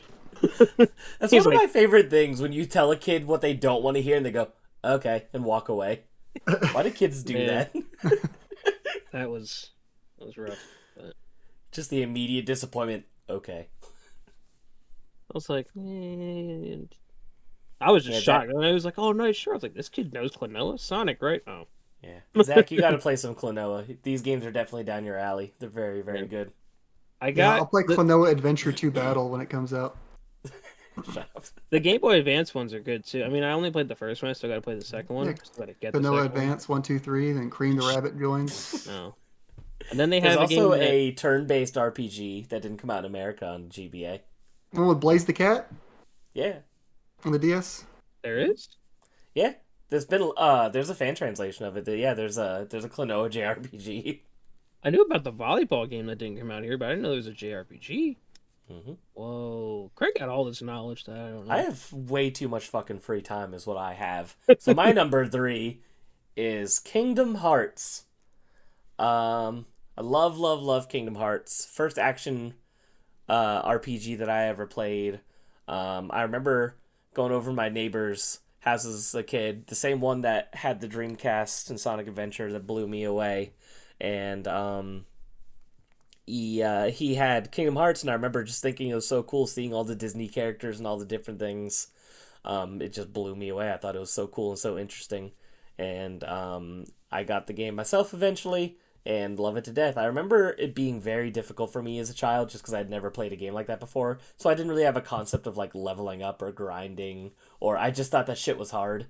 And it's like many years later I remember finding out that I was extraordinarily underleveled for the final boss, just because even by the end of it I still didn't understand the whole level up system. Like I would always be changing out my gear, but I didn't understand the concept of grinding experience and all those different things. But yeah, just so many memorable moments in Kingdom Hearts. Also, music composed by Yoko Shimomura, the GOAT. She's most well known for Kingdom Hearts, of course. But yeah, very memorable worlds. Even the non Disney one like Hollow Bastion is an all time video game location. Same with Traverse Town. I remember fighting the I forget the name. I think it's Cerberus, the 3-headed dog from Hercules. I remember fighting that for the first time, thinking that was like one of the coolest boss fights ever. Tons and tons of optional content. This game could be very huge if you decide to do everything. It's just so good, everything about it. I remember when I went to Nightmare Before Christmas World thinking that was the coolest thing ever as a kid, because I loved Nightmare Before Christmas. Getting swallowed by the whale for Pinocchio, just all the different, just the whole mix of Disney things. And it's like, this was one of the first, everything's crossover porn now in 2025. So having something like this in the early 2000s, when it was like kind of one of the first of its kind, made it much more unique and interesting. So, seeing all this stuff together at one point in time was just such a cool and novel idea. And to this day, the first Kingdom Hearts is still my favorite. Most people prefer 2, but I'm much more nostalgia heavy for Kingdom Hearts 1. I'll admit that the gameplay is better in 2, but as an overall experience, I do prefer Kingdom Hearts 1. Nice. Yeah. I only played Kingdom Hearts 1, and then because so 3 was coming out, and 3 was looking really good, and I never played the series, so I was like, I kind of want to go back and play them to get to 3. Played through 1, enjoyed that. Then I realized I was not going to have enough time to play through the others. So, in good old Zach fashion, I watched a long play of 2 with just the cutscenes, which alone was like 11 hours. Yeah. So it was like watching a really long movie. A really long, confusing movie. And Xehanort, and this Xehanort. What's a Xehanort? And his nobody, and his... Yeah. And this nobody, and then this guy, and this guy made a thing, and then, yeah. But... And then Tifa's there for some reason. It's just a lot's going on. yeah. It's good. I didn't even really bring up, lots of Final Fantasy characters in these games as well. So, except for 3, for some reason, there's no Final Fantasy characters in 3. Yeah. But in 1 and 2, it's like Aerith's there for some reason. Cloud is there. Sephiroth is considered like one of the hardest like secret bosses in all of video games. In the first one, he's like the super boss of Kingdom Hearts 1, which is really cool. So, and it's funny because I've always thought that it was so funny that they made his health bar bigger than the game can actually like show you. So it's like you have to beat the shit out of him for a while before you see his health even start to go down, because they just programmed it so that it seemed like you weren't doing any damage to him, even if you are. It's great. It was such a great thing. To this day, still never beat him. So I suck at video games. What could I say? You think we're ever gonna get another trailer for 4? No, They revealed that never way happened. too early. Yes. Way Well, too- they revealed Kingdom Hearts 3 way too early too. So Yeah, that's true. it's what they do. Maybe next I'm always week, surprised it's you're gonna not a massive Kingdom Hearts person, Zach. because I didn't have a PS2. I probably would have been. I know, but look at you right now in the Disney years. Yeah, the king. He's the king. Yeah. But it's like Yeah, you Kingdom can Heart- literally get every Kingdom Hearts game in a collection for like $20 90% of the time for modern consoles. You know what? I might have played it on the Switch if the versions weren't cloud versions for True. some But- stupid reason. Yeah, but these are PlayStation games. You got to I get it know. on PS4 and PS5. One day I'll play them. I just haven't got. They're in the pile of series I'm shamed to have not started. And one day I'll play them. Yeah, that's always been a shocking one for me, is you not being a giant Kingdom Hearts fan because you're such a Disney dude. What are you talking about? Who are you calling a Disney fan? Who are you calling Pinhead? All right, what is your number 4, Zach? Number 4 was God of War 2. That was a really good impression. Oh, sorry, what's your number 2? My number 2 is Katamari Damacy. Damacy, or whatever you want to call Never it. played that yet. Katamari is so awesome. So my history with Katamari is I played, I think it's called Beautiful Katamari on the 360, which I think it's not the first one, but I played that one, really loved it, and then when they released Katamari Damacy Reroll on the Switch, I played that and loved that game as well. And that was the original one, and it is just, have y'all played Katamari? Do y'all like know what you do? I know what it is, but I Yeah. have not played them. Yeah, so like I just like seeing things get large. It's like my prime, like my what's the small part of my brain just likes seeing things get big, numbers get big. So when you start out rolling up like thumbtacks and then you're rolling up like houses, that just gets me, man.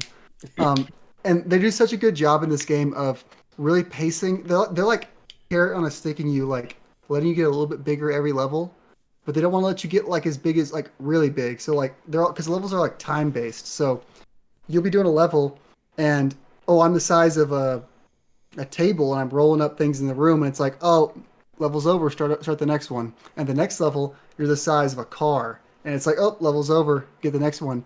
And then you're the size of a house. And then you're like starting to get to the point where like, okay, I'm the size of a house. Now I'm rolling up cars. And now I'm like really snowballing. And then when you get big enough, you start rolling up like full buildings. And then you start rolling up like the ground itself. And the last level of Katamari in every Katamari game is always the most satisfying thing in the world because you're just rolling up like the planet. And it's just the most fun thing in the world. It's so awesome. I gotta play those games. Yeah, me too. I know I would love them, especially just like some of the models. One of my favorite things ever is that model of that cat underwater wearing like the snorkel. They're Just how wild. fucking goofy they look. It's so funny. The in Katamari Damacy, when you the policemen, when you like get near them, they all just start shooting at you. Just like they just like react. God. The second they see you, they just start shooting at you. It's just So really funny. funny. And yeah, it's great, and they have really good music. Look up the Katamari music. It's surprisingly good. Yeah, Katamari It is Damacy very is good. fantastic Love the game. music. I want them to make a new one on the PS5 because I feel like they could do that really well with like all the loading times of the PS5. Because what it does when you get to like a certain size, it like loads in a new map, So if you're small, you're small, so everything looks big. And as you get bigger, it doesn't. It's not one map you're getting bigger in. It like blurs the screen, like loads in a new map real quick, and the smaller things have less detail and you can't see them anymore. And then you're like in a new version of the world where you were. And I think with the PS5 they could do some cool stuff like with loading and stuff like that. But, Yeah, I mean the series did kind of make a comeback. They've remade 2 games now, so. and I'm hoping they did it for a reason. Maybe it's to like build up some money for a new one. Yeah, because you wouldn't think they wouldn't have done the second one if the first one didn't do well, right? So. Yep. Yeah, check out that one. I apparently own Katamari Damacy Reroll on the Switch and the PS4. There you go. Didn't know that. Congratulations. And I also No excuses. I also own the PS5 one, the We Love Katamari Reroll. I think I have those digitally. I must have them digitally. I don't know if I have them physically. I definitely have the PS4 remake reroll, and then I have Touch My Katamari on Vita. But I think those are the only 2 I own. So. I think I'm missing that on the Vita. God, you are such a fucking shitty Vita collector, dude. Hey, you beat me, and I was just like, eh. Now he just gave up. Yeah, I don't have that one yet. I'll get there. Alright, Tyler, what is your second favorite PS2 game? My second, it's a racing game. Not a racing game that you think of, because it is Sonic Rider Zero Gravity. I freaking love the Sonic Rider series. Like, it's one I wish they would bring back, but now they're just going to the Team Sonic Racing gimmick, and it's not as great. The Sonic Riders games, it was so good having the multiple different pathways depending on whichever, if you're doing like a airship, speed, or a power bike kind of vehicle. And I feel like I would kind of wish Zero Gravity had more crossover, kind of like the first one did, because in the first one, Zach, I know you played, it had like I think it had like 2 other characters in it. I only remember II. That was all. Like, did it have Did knights they have in there? Ooh La La? I feel like they like to put Ooh La La on a bunch of random shit. Yeah, I feel like I know. knights I know. in there. I think Zero Gravity, if I remember right, it had Samba de Amigo, and I think there was like one other. But just, dude, those games, I just like them. The racing games, Fast Speed. I could play through that story multiple times. Jet the Hawk, he's based in the Riders games. One of my Goated favorite Sonic characters. Had Knights, II, Ooh La La, Amigo, and Billy Hatcher. Billy Let's Hatcher. go, my boy Billy Hatcher. Billy Hatcher's also in Zero Gravity, I think, if I remember correctly. But yeah, I remember having a tough time in Zero Gravity. I had every character unlocked. The only character I didn't have unlocked was one of the like mech Eggman characters. But you literally, the only way to get him was you had to keep on doing quick race, and eventually, like, you'd race against him, and then you just had to beat him. And like, I just had shitty RNG, and I could not get him. But then I finally did. Yeah, that was a game I borrowed from a friend for a very long time until he was like, "Hey, you still got my game?" And I was like, "Oh yeah, I do. You want it back?" Then I had to go buy my own copy. But That's yeah, funny. Sonic Rider, and then they kind of killed it with the Kinect one. But Yeah, I didn't know people like Zero Gravity, honestly. I've played the first one, and I know people like that, but I never hear people talk about Zero Gravity. do those The one on the characters? Wii. It's on the Wii. It's on the Is Wii, it the one- 'cause PS2. Okay. Might just be Wii and PS2. Yeah, because I definitely played it on the GameCube and the Wii. I didn't remember if the PS2, was the Wii one. Yeah. I have a Because I freaking- remember as a kid, I loved Sonic Riders, but I could never beat it because I thought it was so fucking hard. The first one's definitely harder than Zero Gravity. Okay, yeah, because I remember towards the end, I remember specifically it was like some sort of desert race that was like extraordinarily hard. And I remember I just couldn't beat it for the In life of me, but I Babylon? did love that game. Yeah, Is that what it is? sounds so. right. I believe so. I don't know. Doing the second one, like I said, Jet the Hawk. Last year, I got to meet the voice actor for Jet the Hawk, who also voiced one of the older Sonics and Shadows. He did all the voices. Hell He's yeah. a cool guy to meet. He did some of the lines for me. It's pretty epic. That's fun. What are some epic Jet the Hawk lines that we would all know? Well, his main one is that and shut your beak. That's what he wrote on my figure. Shut your beak. That's a good one. Yeah. Yeah. I definitely remember the quote Zach just gave. That was a good one. Shout out to Sonic Riders. Maybe I need to replay the first one, or actually beat it, because I haven't played this since childhood. I should go back, see if my stupid adult brain's a little bit better than my stupid child brain. Probably not. Probably not, because I was able to 100% the Oddworld games as a kid, and I'm like, now I don't even know how the fuck to beat those games. It's like my reaction time isn't good enough. All right, my number 2. We're not gonna have any fucking crossover on this list. It's gonna be interesting to go over the final ones. My number 2 is Godzilla Save the Earth, and I know neither of you guys have ever even heard of this game. So that's my number 1. Is it? No, I didn't think so. So Godzilla Save the Earth. Most people know Godzilla Destroy All Monsters Melee on the GameCube. That is the much more famous Godzilla game by I believe the studio's name is Pipeworks. But these are kind of like open arena kaiju fighting games where you play as different Godzilla characters across different Godzilla movies. They're pretty simple, but they're very fun. Kind of just, you have like heavy attack, light attack. You could throw buildings. You could do like special attacks depending on your character. You might have your fire beam or laser beam, this, that, the other. Very fun games. But Godzilla Save the Earth has always been my favorite. And I actually didn't own a copy until adulthood, because when I was a kid, my parents would let me rent it from Blockbuster and all that, but they never bought it for me since I had Godzilla Destroy All Monsters, and they look like the same game because they're built on the same engine. They even reuse some of the same models. But Godzilla Save the Earth has much more content. It has it's a story sequel to Godzilla Destroy All Monsters Melee, where it's just like another alien kind of takeover story. It's nothing special, but the specialty just comes from this fan service as a Godzilla fan. There's lots of more niche kaiju in the series in it, and all the unlockables in the game is like concept art and like different things like even like concept art and like behind the scenes photos of like the making of movies and different things like that. Especially at the time, I believe it was Godzilla Tokyo SOS came out around that time, so there's a lot of stuff for that movie implemented in this game, and it's just a great time, very fun. It has some really stupid mini games like a basketball mini game and like just like all this really goofy stuff. It's very cheesy and very fun, and as a Godzilla fan, I think to this day it's still the best Godzilla game that we've gotten. So shout out to Godzilla Save the Earth, one of the few Godzilla games where I could play as my boy Jet Jaguar. I never played any of the Godzilla games. They all look like fun, but like they are fun. I own. They're very fun with people too. It's definitely like all these games, especially Destroy All Monsters Melee on GameCube. You could do that 4-player, and that's really fun playing like a big arena party with 4 people. Big party. A big arena farter. The only 2 I own are the one on PS4, and then I have Godzilla Unleashed on the Wii. Yeah, that one sucks butt. I hate Unleashed, but Godzilla on PS4 is it's good.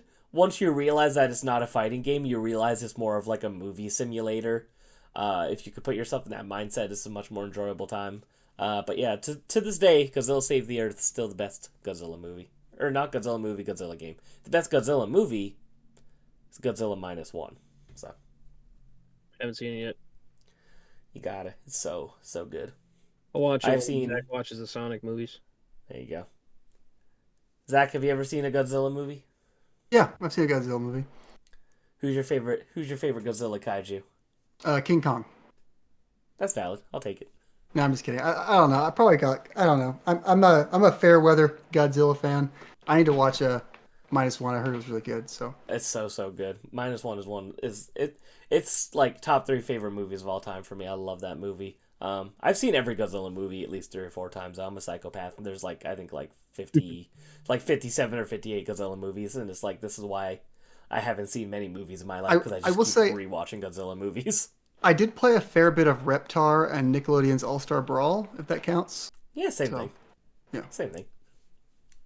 Like a pocket backup character I had in the back pocket if I needed to. Imagine being a Reptar main. All right, what is your, Zach, number 1 PlayStation 2 game? You mean what is going to be a tied for first definitive PlayStation 2 game? God, what? My number 1 is SSX Tricky, a game that I played on the GameCube.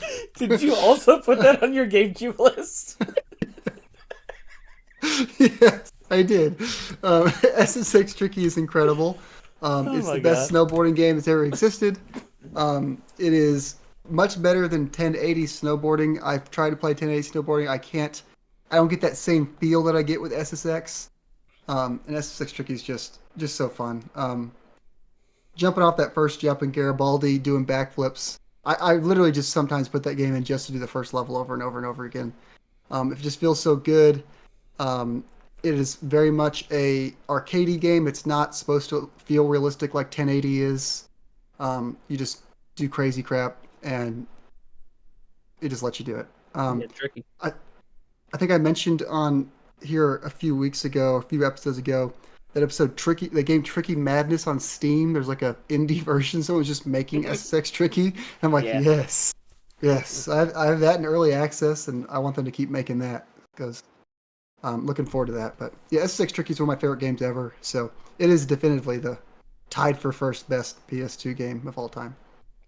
And if you look it up on Metacritic, it's got like a 93, so it was well regarded. You can't So argue I with it. just can't believe that you put a game on a two console list in a row just because it's third party. hold You're on. such a heathen. Is that also an Xbox game? Yeah. So is that gonna be Probably. your number one Xbox game when we get there? Yeah, so when we get to Xbox, does that also give you number one? I definitely got to play a lot more Oh. original Xbox before we get Original Xbox, probably, actually, yeah. spoiler. But on GameCube, I think it was your number 5. Well, yeah, but because I played GameCube like a madman. I only had a GameCube. That's I didn't fair. have it. Santa didn't want to give me a GameCube, so I had a PS2. Well, you're a bad boy that year, Tyler. Yeah, he didn't like it. I guess when you tell Santa something else and you write on your Christmas list at home something else, you get different things. That's also true. He can only remember one. Tyler, what is your number one Mine, PlayStation 2 game? my number one is a game that a lot of people hate, but Crash Bandicoot: The Wrath of Cortex. Mm. I friggin' love that game. I love the Crash Bandicoot series. Best PS2 game. Yeah, I mean, for me, SSX it was Crash- hard, dude. Yeah, SSX Tricky and Crash Bandicoot and whatever Craig says. People are gonna be like, "Wow, these people suck." They need to play more games. Listen, we played a lot of games, but this list was hard to make, dude. But I figured I'd throw this at number one because I have a lot of nostalgia for Crash, and then a lot of people hated this one as kind of the uncanny Crash Bandicoot 4. And it was called Crash Bandicoot 4 in other territories, but here was the Yeah. Cortex. But I just really like the art style of this one. I kind of like the gimmicky levels. Like there's ones where you like roll around in a ball, kind of like Monkey Ball per se. There's ones where you're riding around in like an airplane, shooting different things down. It has a good different variety. Kind of also like they kind of like put those kind of levels like on the GBA version, and the GBA versions of Crash Bandicoot are good as well. If you never played them, I recommend them. But just the Wrath Cortex, the different levels. Pretty much this is where they introduced Crunch, character Crunch. He was pretty much the main bad guy in every level, but they had different masks that took over him, so it was a different version of him every time. Mm. Soundtrack was good. The only thing that's really terrible are the load times. Do not play the GameCube version, or you will have a bad time with this game. Like the GameCube version is worse than Epic Mickey on the Switch. But yeah, That's the new standard is Epic Mickey on Switch. but yeah, I would say it's a good time, especially on the Michael. PS2 and Xbox. I think the load times are decent. They're still long, considering now we're used to no load times, but it's a good playthrough. I know, I need to play this one because I've heard that it definitely is overhated. Yeah, a lot of people hate it, but I mean, there's other good Crash. Like Twin Sanity's a good one, but I kind of wanted to put this one over top of it. So What's people's beef with Wrath of Cortex? Why does it get such a bad rep? they just don't like it. They don't like the style of it. They don't like that it was made not by Naughty Dog. It was made by Traveler's Tales. It was made. They just don't like it. But personally, I think it's good. It has a lot of different level variety. Kind of like the other games. Per se, like 3. A lot of the levels in 3 are different. This one's Mhm. kind of like that, but just upscaled and more variety, different types of just running and platforming. You got the ball levels, like I said, and then you got. I think you also have like water levels too. But Interesting. I'll have to Good. check it out. me and Christian were playing it a bit when I was over in Texas. Hmm. I need to play this one. I know I have it on my Steam Deck. I don't know which version I have though. I don't know if I have the GameCube or the PS2 versions though. But I wonder if the load times will be less relevant if it's on an emulator too. That might make a difference. Might. Yeah, I'd say give it a shot. Zach, what's your history with the Wrath of Cortex? Not played it. I played all the PS1 crashes, and then I played a good bit of Crash 4, but I haven't finished Crash 4. I've not played any of the PS2 ones. Yeah, Twin Sanity's good. That one's like a different take considering you're like with Cortex, like you play as both of them at the same time. Mm-hmm. I always love the cover of Twin Sanity. That's one of my favorite covers of a game. Yeah, that's good. Good cover with the green. Nitro Kart's good, but Tag Team Racing is like really good. That's what I was gonna have on my top 5, but I threw Sonic Riders above it. Oh, if you would have put Tag Team Racing on here, we would have had the same game at number 1. Psych! My number 1's Persona 3 FES. I knew it. I feel like that's pretty predictable. I'm surprised you didn't have Persona 4 on your list as well. Well, the thing is, I haven't played the PS2 version of Persona 4. So I haven't played the PS2 version of SSX Tricky. Are you serious? No, he had it. He doesn't have a PS2. He didn't play any of these games on PS2. Minus Guitar Hero 2. Only Guitar Hero 2 is the only game on this list that I played on a PlayStation 2. He said that. I told you, I never played a PlayStation 2. Well, I guess San Andreas, I think I did. But you still don't own a PS2? No. I'll ship you my broken one just so you could have one. Yeah, I played maybe outside of Guitar Hero 2. I played maybe 5 hours. Podcast, dude. I played maybe. I've held a DualShock 2 in my hands maybe 4 times in my entire life. Why did we do this episode? Because you recommended. Well, I thought that he agreed because he'd have. I gave us the games. I thought he said that they were mainly all going to be third party because he didn't play one. I know, but I thought he would have at least played them. Yeah, Guitar Hero 2. Yes, too. Persona 3 FES is my number 1.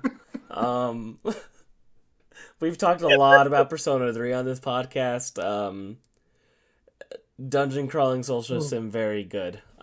So that's my number 1. We don't need that. I'm so upset now. Nah, I don't actually care. It's just really funny. He's like, next time doing but that is my number 1. Good stuff. Well, before we go over the top 15 PlayStation 2 games, why don't we go ahead and read some audience write-ins, fellas? Fuck. I'll go first. How about... no.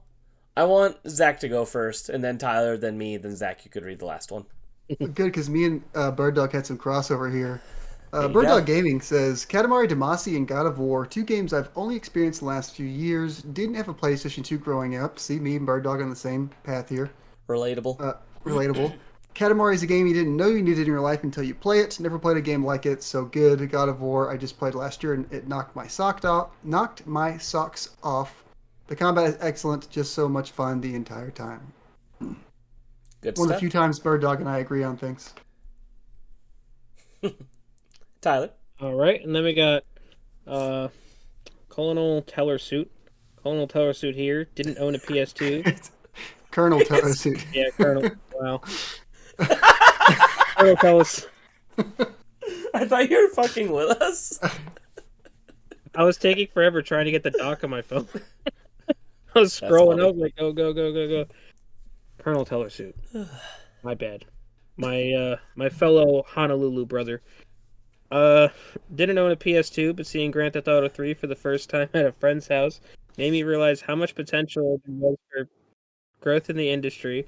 Most games I played were not PS2 exclusives, but were released also on the original Xbox.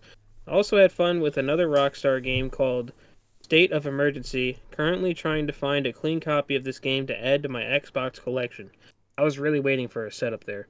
So was I, honestly. I guess you got me with the name, even though, yeah, but... Got you. Wasn't a thing. Number Patrick. This is Patrick. Says, man, PS2 has a ton of great games and launched a bunch of great franchises. It also has some top-notch sequels. It's so hard to narrow down, but here we go. Number 5, Burnout 3 Takedown. Spent many hours with friends to see who could wreak the most destruction. Number 4, Guitar Hero 3. Seems random, right? But this iteration introduced me to Muse, which is to this day one of my favorite bands. You have great taste. I played this one a lot just because of them. Probably has the best soundtrack of them overall, though. Number 3, Shadow of the Colossus.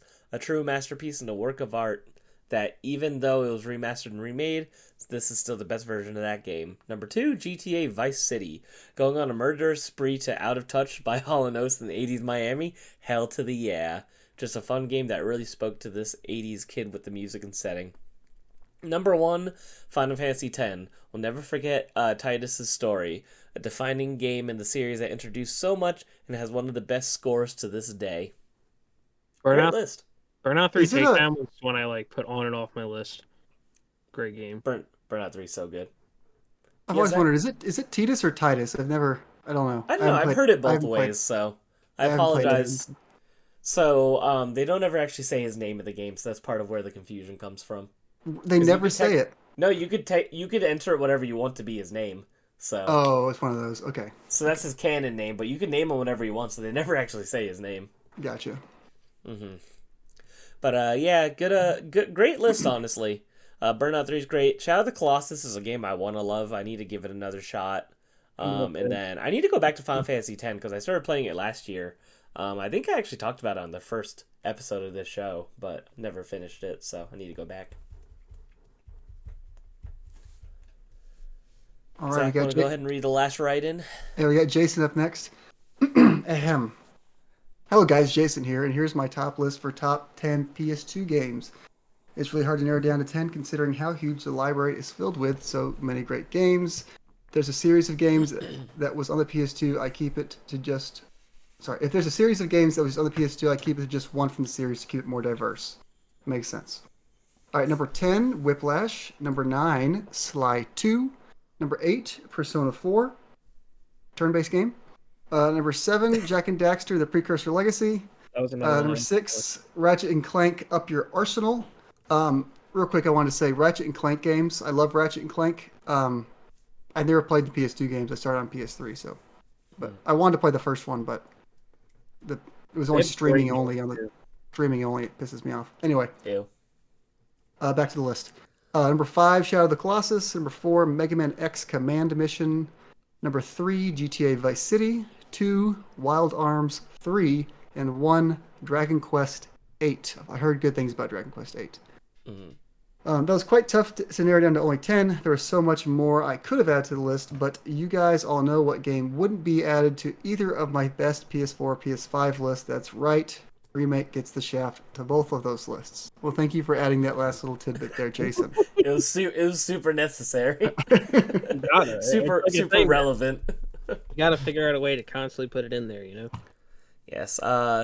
Yeah, Dragon Quest 8 is a game I want to get back to as well. I played briefly on my Steam Deck. I would like to play the Persona 4 original version on PS2 one day, just because it'd be cool to experience that. One of my favorite games of all time in a different way.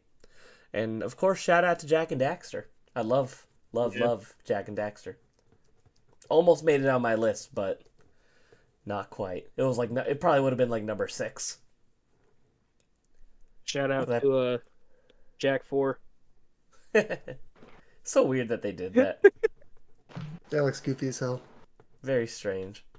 Yeah, I love Jak and Daxter, and I love Jak 2 as well, but I never played the third one. Yeah. Well, before we do our top 15, any honorable mentions you guys want to shout out? Well, I kind of listed them as I was going on, but Burnout 3, Takedown, one of the best Burnout games. Probably the best Burnout game, honestly, to me. Lego Star Wars games. Love those games. Oh, yeah. A lot of fun playing co-op with those. I mentioned God of War. I didn't have that on my list. More's probably going to keep coming, so if any of y'all got some honorable mentions, throw them up. I went to double check if Sonic Adventure 2 came out in the PlayStation 2, but it did not, so we're safe. Nope. We're safe. I wanted to give a quick shout out, even though I never beat it. I played a good amount of it and thought it was really cool. It was the first Dot Hack game. I really want to go back and play through that whole series eventually, but the first Dot Hack was very, very fun. Kingdom Hearts 2, of course. And Also almost made the list, but not quite. War of the Monsters, a very much forgotten first party Sony game. I don't know if it's first party, but it is exclusive. And it's a kaiju fighting game with a bunch of original giant kaiju. Very very cool and fun game that I don't hear a lot of people ever talk about. Also, shout out to I just had it. Wow. Twisted Metal Black, one of the darkest like Twisted Metal games. Really good. Wish that series would come back, but here we are. We got a canceled live service game. Canceled live service game. Real quick fun fact before we do our list, I googled it real quick because I was curious. Can y'all name the last 2 PlayStation 2 games? I'm gonna assume one of them's probably a FIFA. I think it's like FIFA 12 or 13. I think they got super far, right? They're both soccer games. Both of the last 2 are soccer games. So it's Pro Is the Evolution other one- Soccer, Oh, I was gonna say, is it PES? PES, and FIFA 14. 14. Goddamn. Crazy. For a PS2. God, imagine going to the store and buying one of those games in 2013. That would have been, right? Because they're always a year ahead. Yep. The PS4 was out, I think. I think I have FIFA 14 on the PS4. That's crazy. There's no way that's the same fucking game. No way. No shot. Yeah. All right, boys. Are we ready to go over the top 15 definitive PlayStation 2 games? Of course. Let's do it. All right. So first up, 15 through 10. the three-way tie for 15, 14, and 13. We had the SpongeBob movie game, GTA San Andreas, and Parappa the Rapper 2. For a three-way tie for number 12, 11, and 10, we have Sly Cooper, God of War 2, and Ape Escape 2. A three-way tie for number 9, 8, and 7, we have Klonoa 2, Guitar Hero 2, and Kingdom Hearts. A three-way tie for number 6, 5, and 4, we have Sonic, Rider Zero Gravity, Katamari Damacy, and Godzilla Save the Earth. And a three-way tie, actually it's a two-way tie for number 3 and number 2. We have Crash Bandicoot's Wrath of Cortex and SSX Tricky, and number 1, Persona 3 FES. I think you can put all of my games at the bottom of the three-way tie since I didn't play any of them on a PS2. Persona 3 just gets the extra point. Yeah, because it's Persona 3, so it gets a bump. But does gets the SSX bot. Tricky get any points for being on the GameCube list also? No, it loses points. So then that means it's not a two-way tie. It goes Okay, so Persona you're saying 3, definitively that Crash, SSX and then it's SSX Tricky's number 3. Yeah, it's the number 3 Yeah. best game. Exactly. So, Maybe are you it's happy up with there. that? I'll do with it. I I'm can do gonna it. be. Do you guys think that this list is awful or acceptable? I wouldn't say think- it's great. I think it showcases the variety of the PS2. There's too many Yeah. games to make a top 5 unless you've played all of the games and everyone comes to the consensus it's like, the best ones of all the good first-party games. I don't know, it's just it's such a good variety. Yeah, It's hard to come that's up. like I was saying earlier. It's not like the GameCube or the N64. The pool of games is so much bigger. There's just so much more to pick from. It's so hard to pick. You know, I thought that we'd maybe have 1 or 2 games crossover, but we didn't have nothing. So we had some close calls. You know, you also played Sly Cooper, and Tyler's also played God of War. So It would've there been could funny have if been Sly Cooper crossover. just ended up being the best because it was the one that we all agreed on. That would have been good. Man, Well, what a list. it is. You know what? It's a list of great video games, and I think that's what matters. So I think can you take a screenshot of it and post it to your Twitter? You should. Like, hey guys, on this episode we discuss. Just blur out the names, and then Yeah. post it. The definitive PS2 best games list. top Just post that. 15 definitive thought. We thought it through. We thought through the tiebreakers, and we have a really good list. You know what? Shout out to the PS2. It's a lot of great PS2 games. I should have brought it in here. I forgot to mention my copy of Kingdom Hearts and Kingdom Hearts 2 are signed by Yoko Shimomura. So those are 2 of my favorite things. shit. That That's I own. cool. Yeah, I paid a lot of money to meet her at the Kingdom Hearts orchestra that they did in Hollywood one year. So On And then I remember that weekend, I was like, why are there so many fucking nerds walking around Hollywood? And I was like, oh, it's E3 this weekend. on our next So it happened the episode, week. I remember before I went to the orchestra, I saw the reveal of the Xbox One X. And I was like, oh, there's something going on today. on our next episode for the retro game collecting, Zach got to talk about him starting his PS2 journey. Try PS2. The first one of the 15 best games things you about- gotta buy are the top 15 listed. Those are the games you That's gotta true. buy. They're the best ones out there. You might as well get them. I don't think any of these games are super expensive either. Parappa the Rapper is expensive. I think Persona 3 is like $50. Gazelle Save the Earth is like $70 too. So The but I think High everything else Roller. on here is like a sub $20 game. So this is a pretty good list if you're out there, you want to collect some PS2. Here's a good list for you. Yeah, get the subset. Get the Generations Behind subset. The generations behind Subset. That'd be awesome. I If there's wanna- somebody out there that collects all the games that we make on these Yeah. lists, that'd be awesome. Somebody out there got to do it, and they got to have each shelf, like kind of like Zach's, dedicated to each one of our lists as a subset. This is the I am thinking Generations about- Behind PS2 I do wanna fixing make your a, organization. a shelf that is my top 10 games of all time. I want to have a display shelf for my top 10. I used to have that for my top 5 actually. Yeah. In when I lived with my parents, still I had like a floating shelf, which in retrospect, terrifying idea because I had Panzer Dragoon Saga sitting on a floating shelf. I remember that could you have just see fell it- and crashed at any time. You can see it in your old videos, right?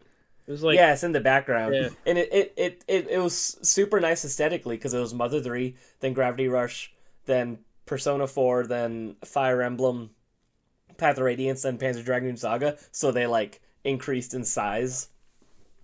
That's It cool. was it was really cool. But yeah, in retrospect, it's like, why the fuck did I put Panzer Dragoon Saga on a floating shelf? That could have ended horribly. Just casually drop $1,000 and shatter it. The man. game's too expensive. Hopefully, I'll own it again one day. It's one of my collecting goals for the year. So we should all buy a copy of Panzer Dragoon Saga on eBay right now, and then that'll be our next game dedicated What's that episode. even going for Yeah. right now? It's always ranging, usually between like 800 and 1,000. Just depends on the day of the week, honestly. Are you doing a fact check, seeing how much it cost? Yeah, I'm doing it right now. There it is. Let's find out. What's your guess, Zach? How much can you find a copy for right now? I'm going to say it's currently going for solds around $9.75. Let's see, sold items. $1,008.53. 970. 1,500. Oh. You got pretty good. 40. Damn. How much? 640 one sold for. Damn. I should have bought that copy. The fuck? 880. 1,100. 900. 1,600. What the hell? 14. This thing's all over the place. It really is. That's what I'm telling you. Like, between 800 and 1,000 is like your ballpark. Just depends on the day of the week. Good stuff. But yes, our next episode, be sure to all write in the description below. We talk about retro game collecting. Just say whatever you want. If you participate, if you hate the idea of it, what you like to collect, this, that, the other. We're just going to have a general kind of free flow discussion about it. It's going to be a good time. And our next game dedicated episode is going to be Pokemon Gen 1. So if you'd like to play along, be sure to play either red, blue, or yellow. I think both of you guys are playing red, right? Or have played red. I Oh, it's played blue? red. Okay. I'm working on blue because the video idea we're doing, he's playing red, I'm doing blue. Yeah. And then I am playing yellow on my iPhone like a degenerate. So, but you know what? I could play it in 2 times speed, so that makes it way more tolerable. It might catch up to me. Exactly. It won't take long. But you Yeah. guys have played Gen 1 before anyway, haven't you? So, Oh, yeah. Yeah, several Anytime. times, yeah.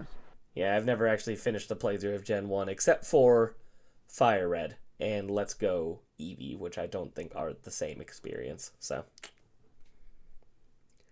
more or less. Well, boys, any closing thoughts on the PlayStation 2? Least impactful, worst PlayStation. Damn, really? Damn. I Does never he played mean it. that? I never played it, so it must not be that important. That's the barometer. Yeah. It doesn't affect me, so it's not my problem. Yep. Yep. Tyler, closing thoughts on the PS2? So, closing thoughts, PS2, great system, great variety, as you can see by our list. I still can't believe it turned out that way. That's kind of funny. Yeah, it's funny. Yeah, I thought we'd have at least one, But no. that Alas. sure shows. PS2 got a great variety, huge set, I guess you could say. And it's Huge. cheap. A lot of it's cheap. A lot of it's cheap. Yeah, huge. Like Zach said, he likes things getting big. It's true. So, collect for PS2. You can get a large library of PS2 games very quickly for not a lot of money. So, for example, my Final Fantasy 12, that was $8. Shit's crazy. Yeah. Well, it's been a fun one. It's been a long one. Good lord, I'm looking at the time now. It's been a very long one. You look like you're in Disneyland right now, Zach. So I guess this is going to be goodbye. Zach, goodbye. Have a good rest of your day. Goodbye. Have a good rest of your day as well. It was nice talking to you for the first time in 3 weeks. Yes. Tyler, goodbye. It's nice Goodbye. talking to you. You Hope as you have well. a great weekend. After Sure. this, I'm gonna go eat because it's almost noon and I'm fucking starving. They opened up a Bojangles by me, so I might check out Bojangles. Never had I it had before. that. They opened one by me a couple years ago. Is it fire? It's not bad. It's Is it better than KFC? I would say I would compare it more to Popeyes, to be honest. I do love Popeyes. So got like that like kick to the chicken, you know. All right, y'all. Write in about retro game collecting. Play yourself some Pokemon Gen 1. And we'll see you all in 2 weeks. And this Adios. time I mean it. Yeah. Take care.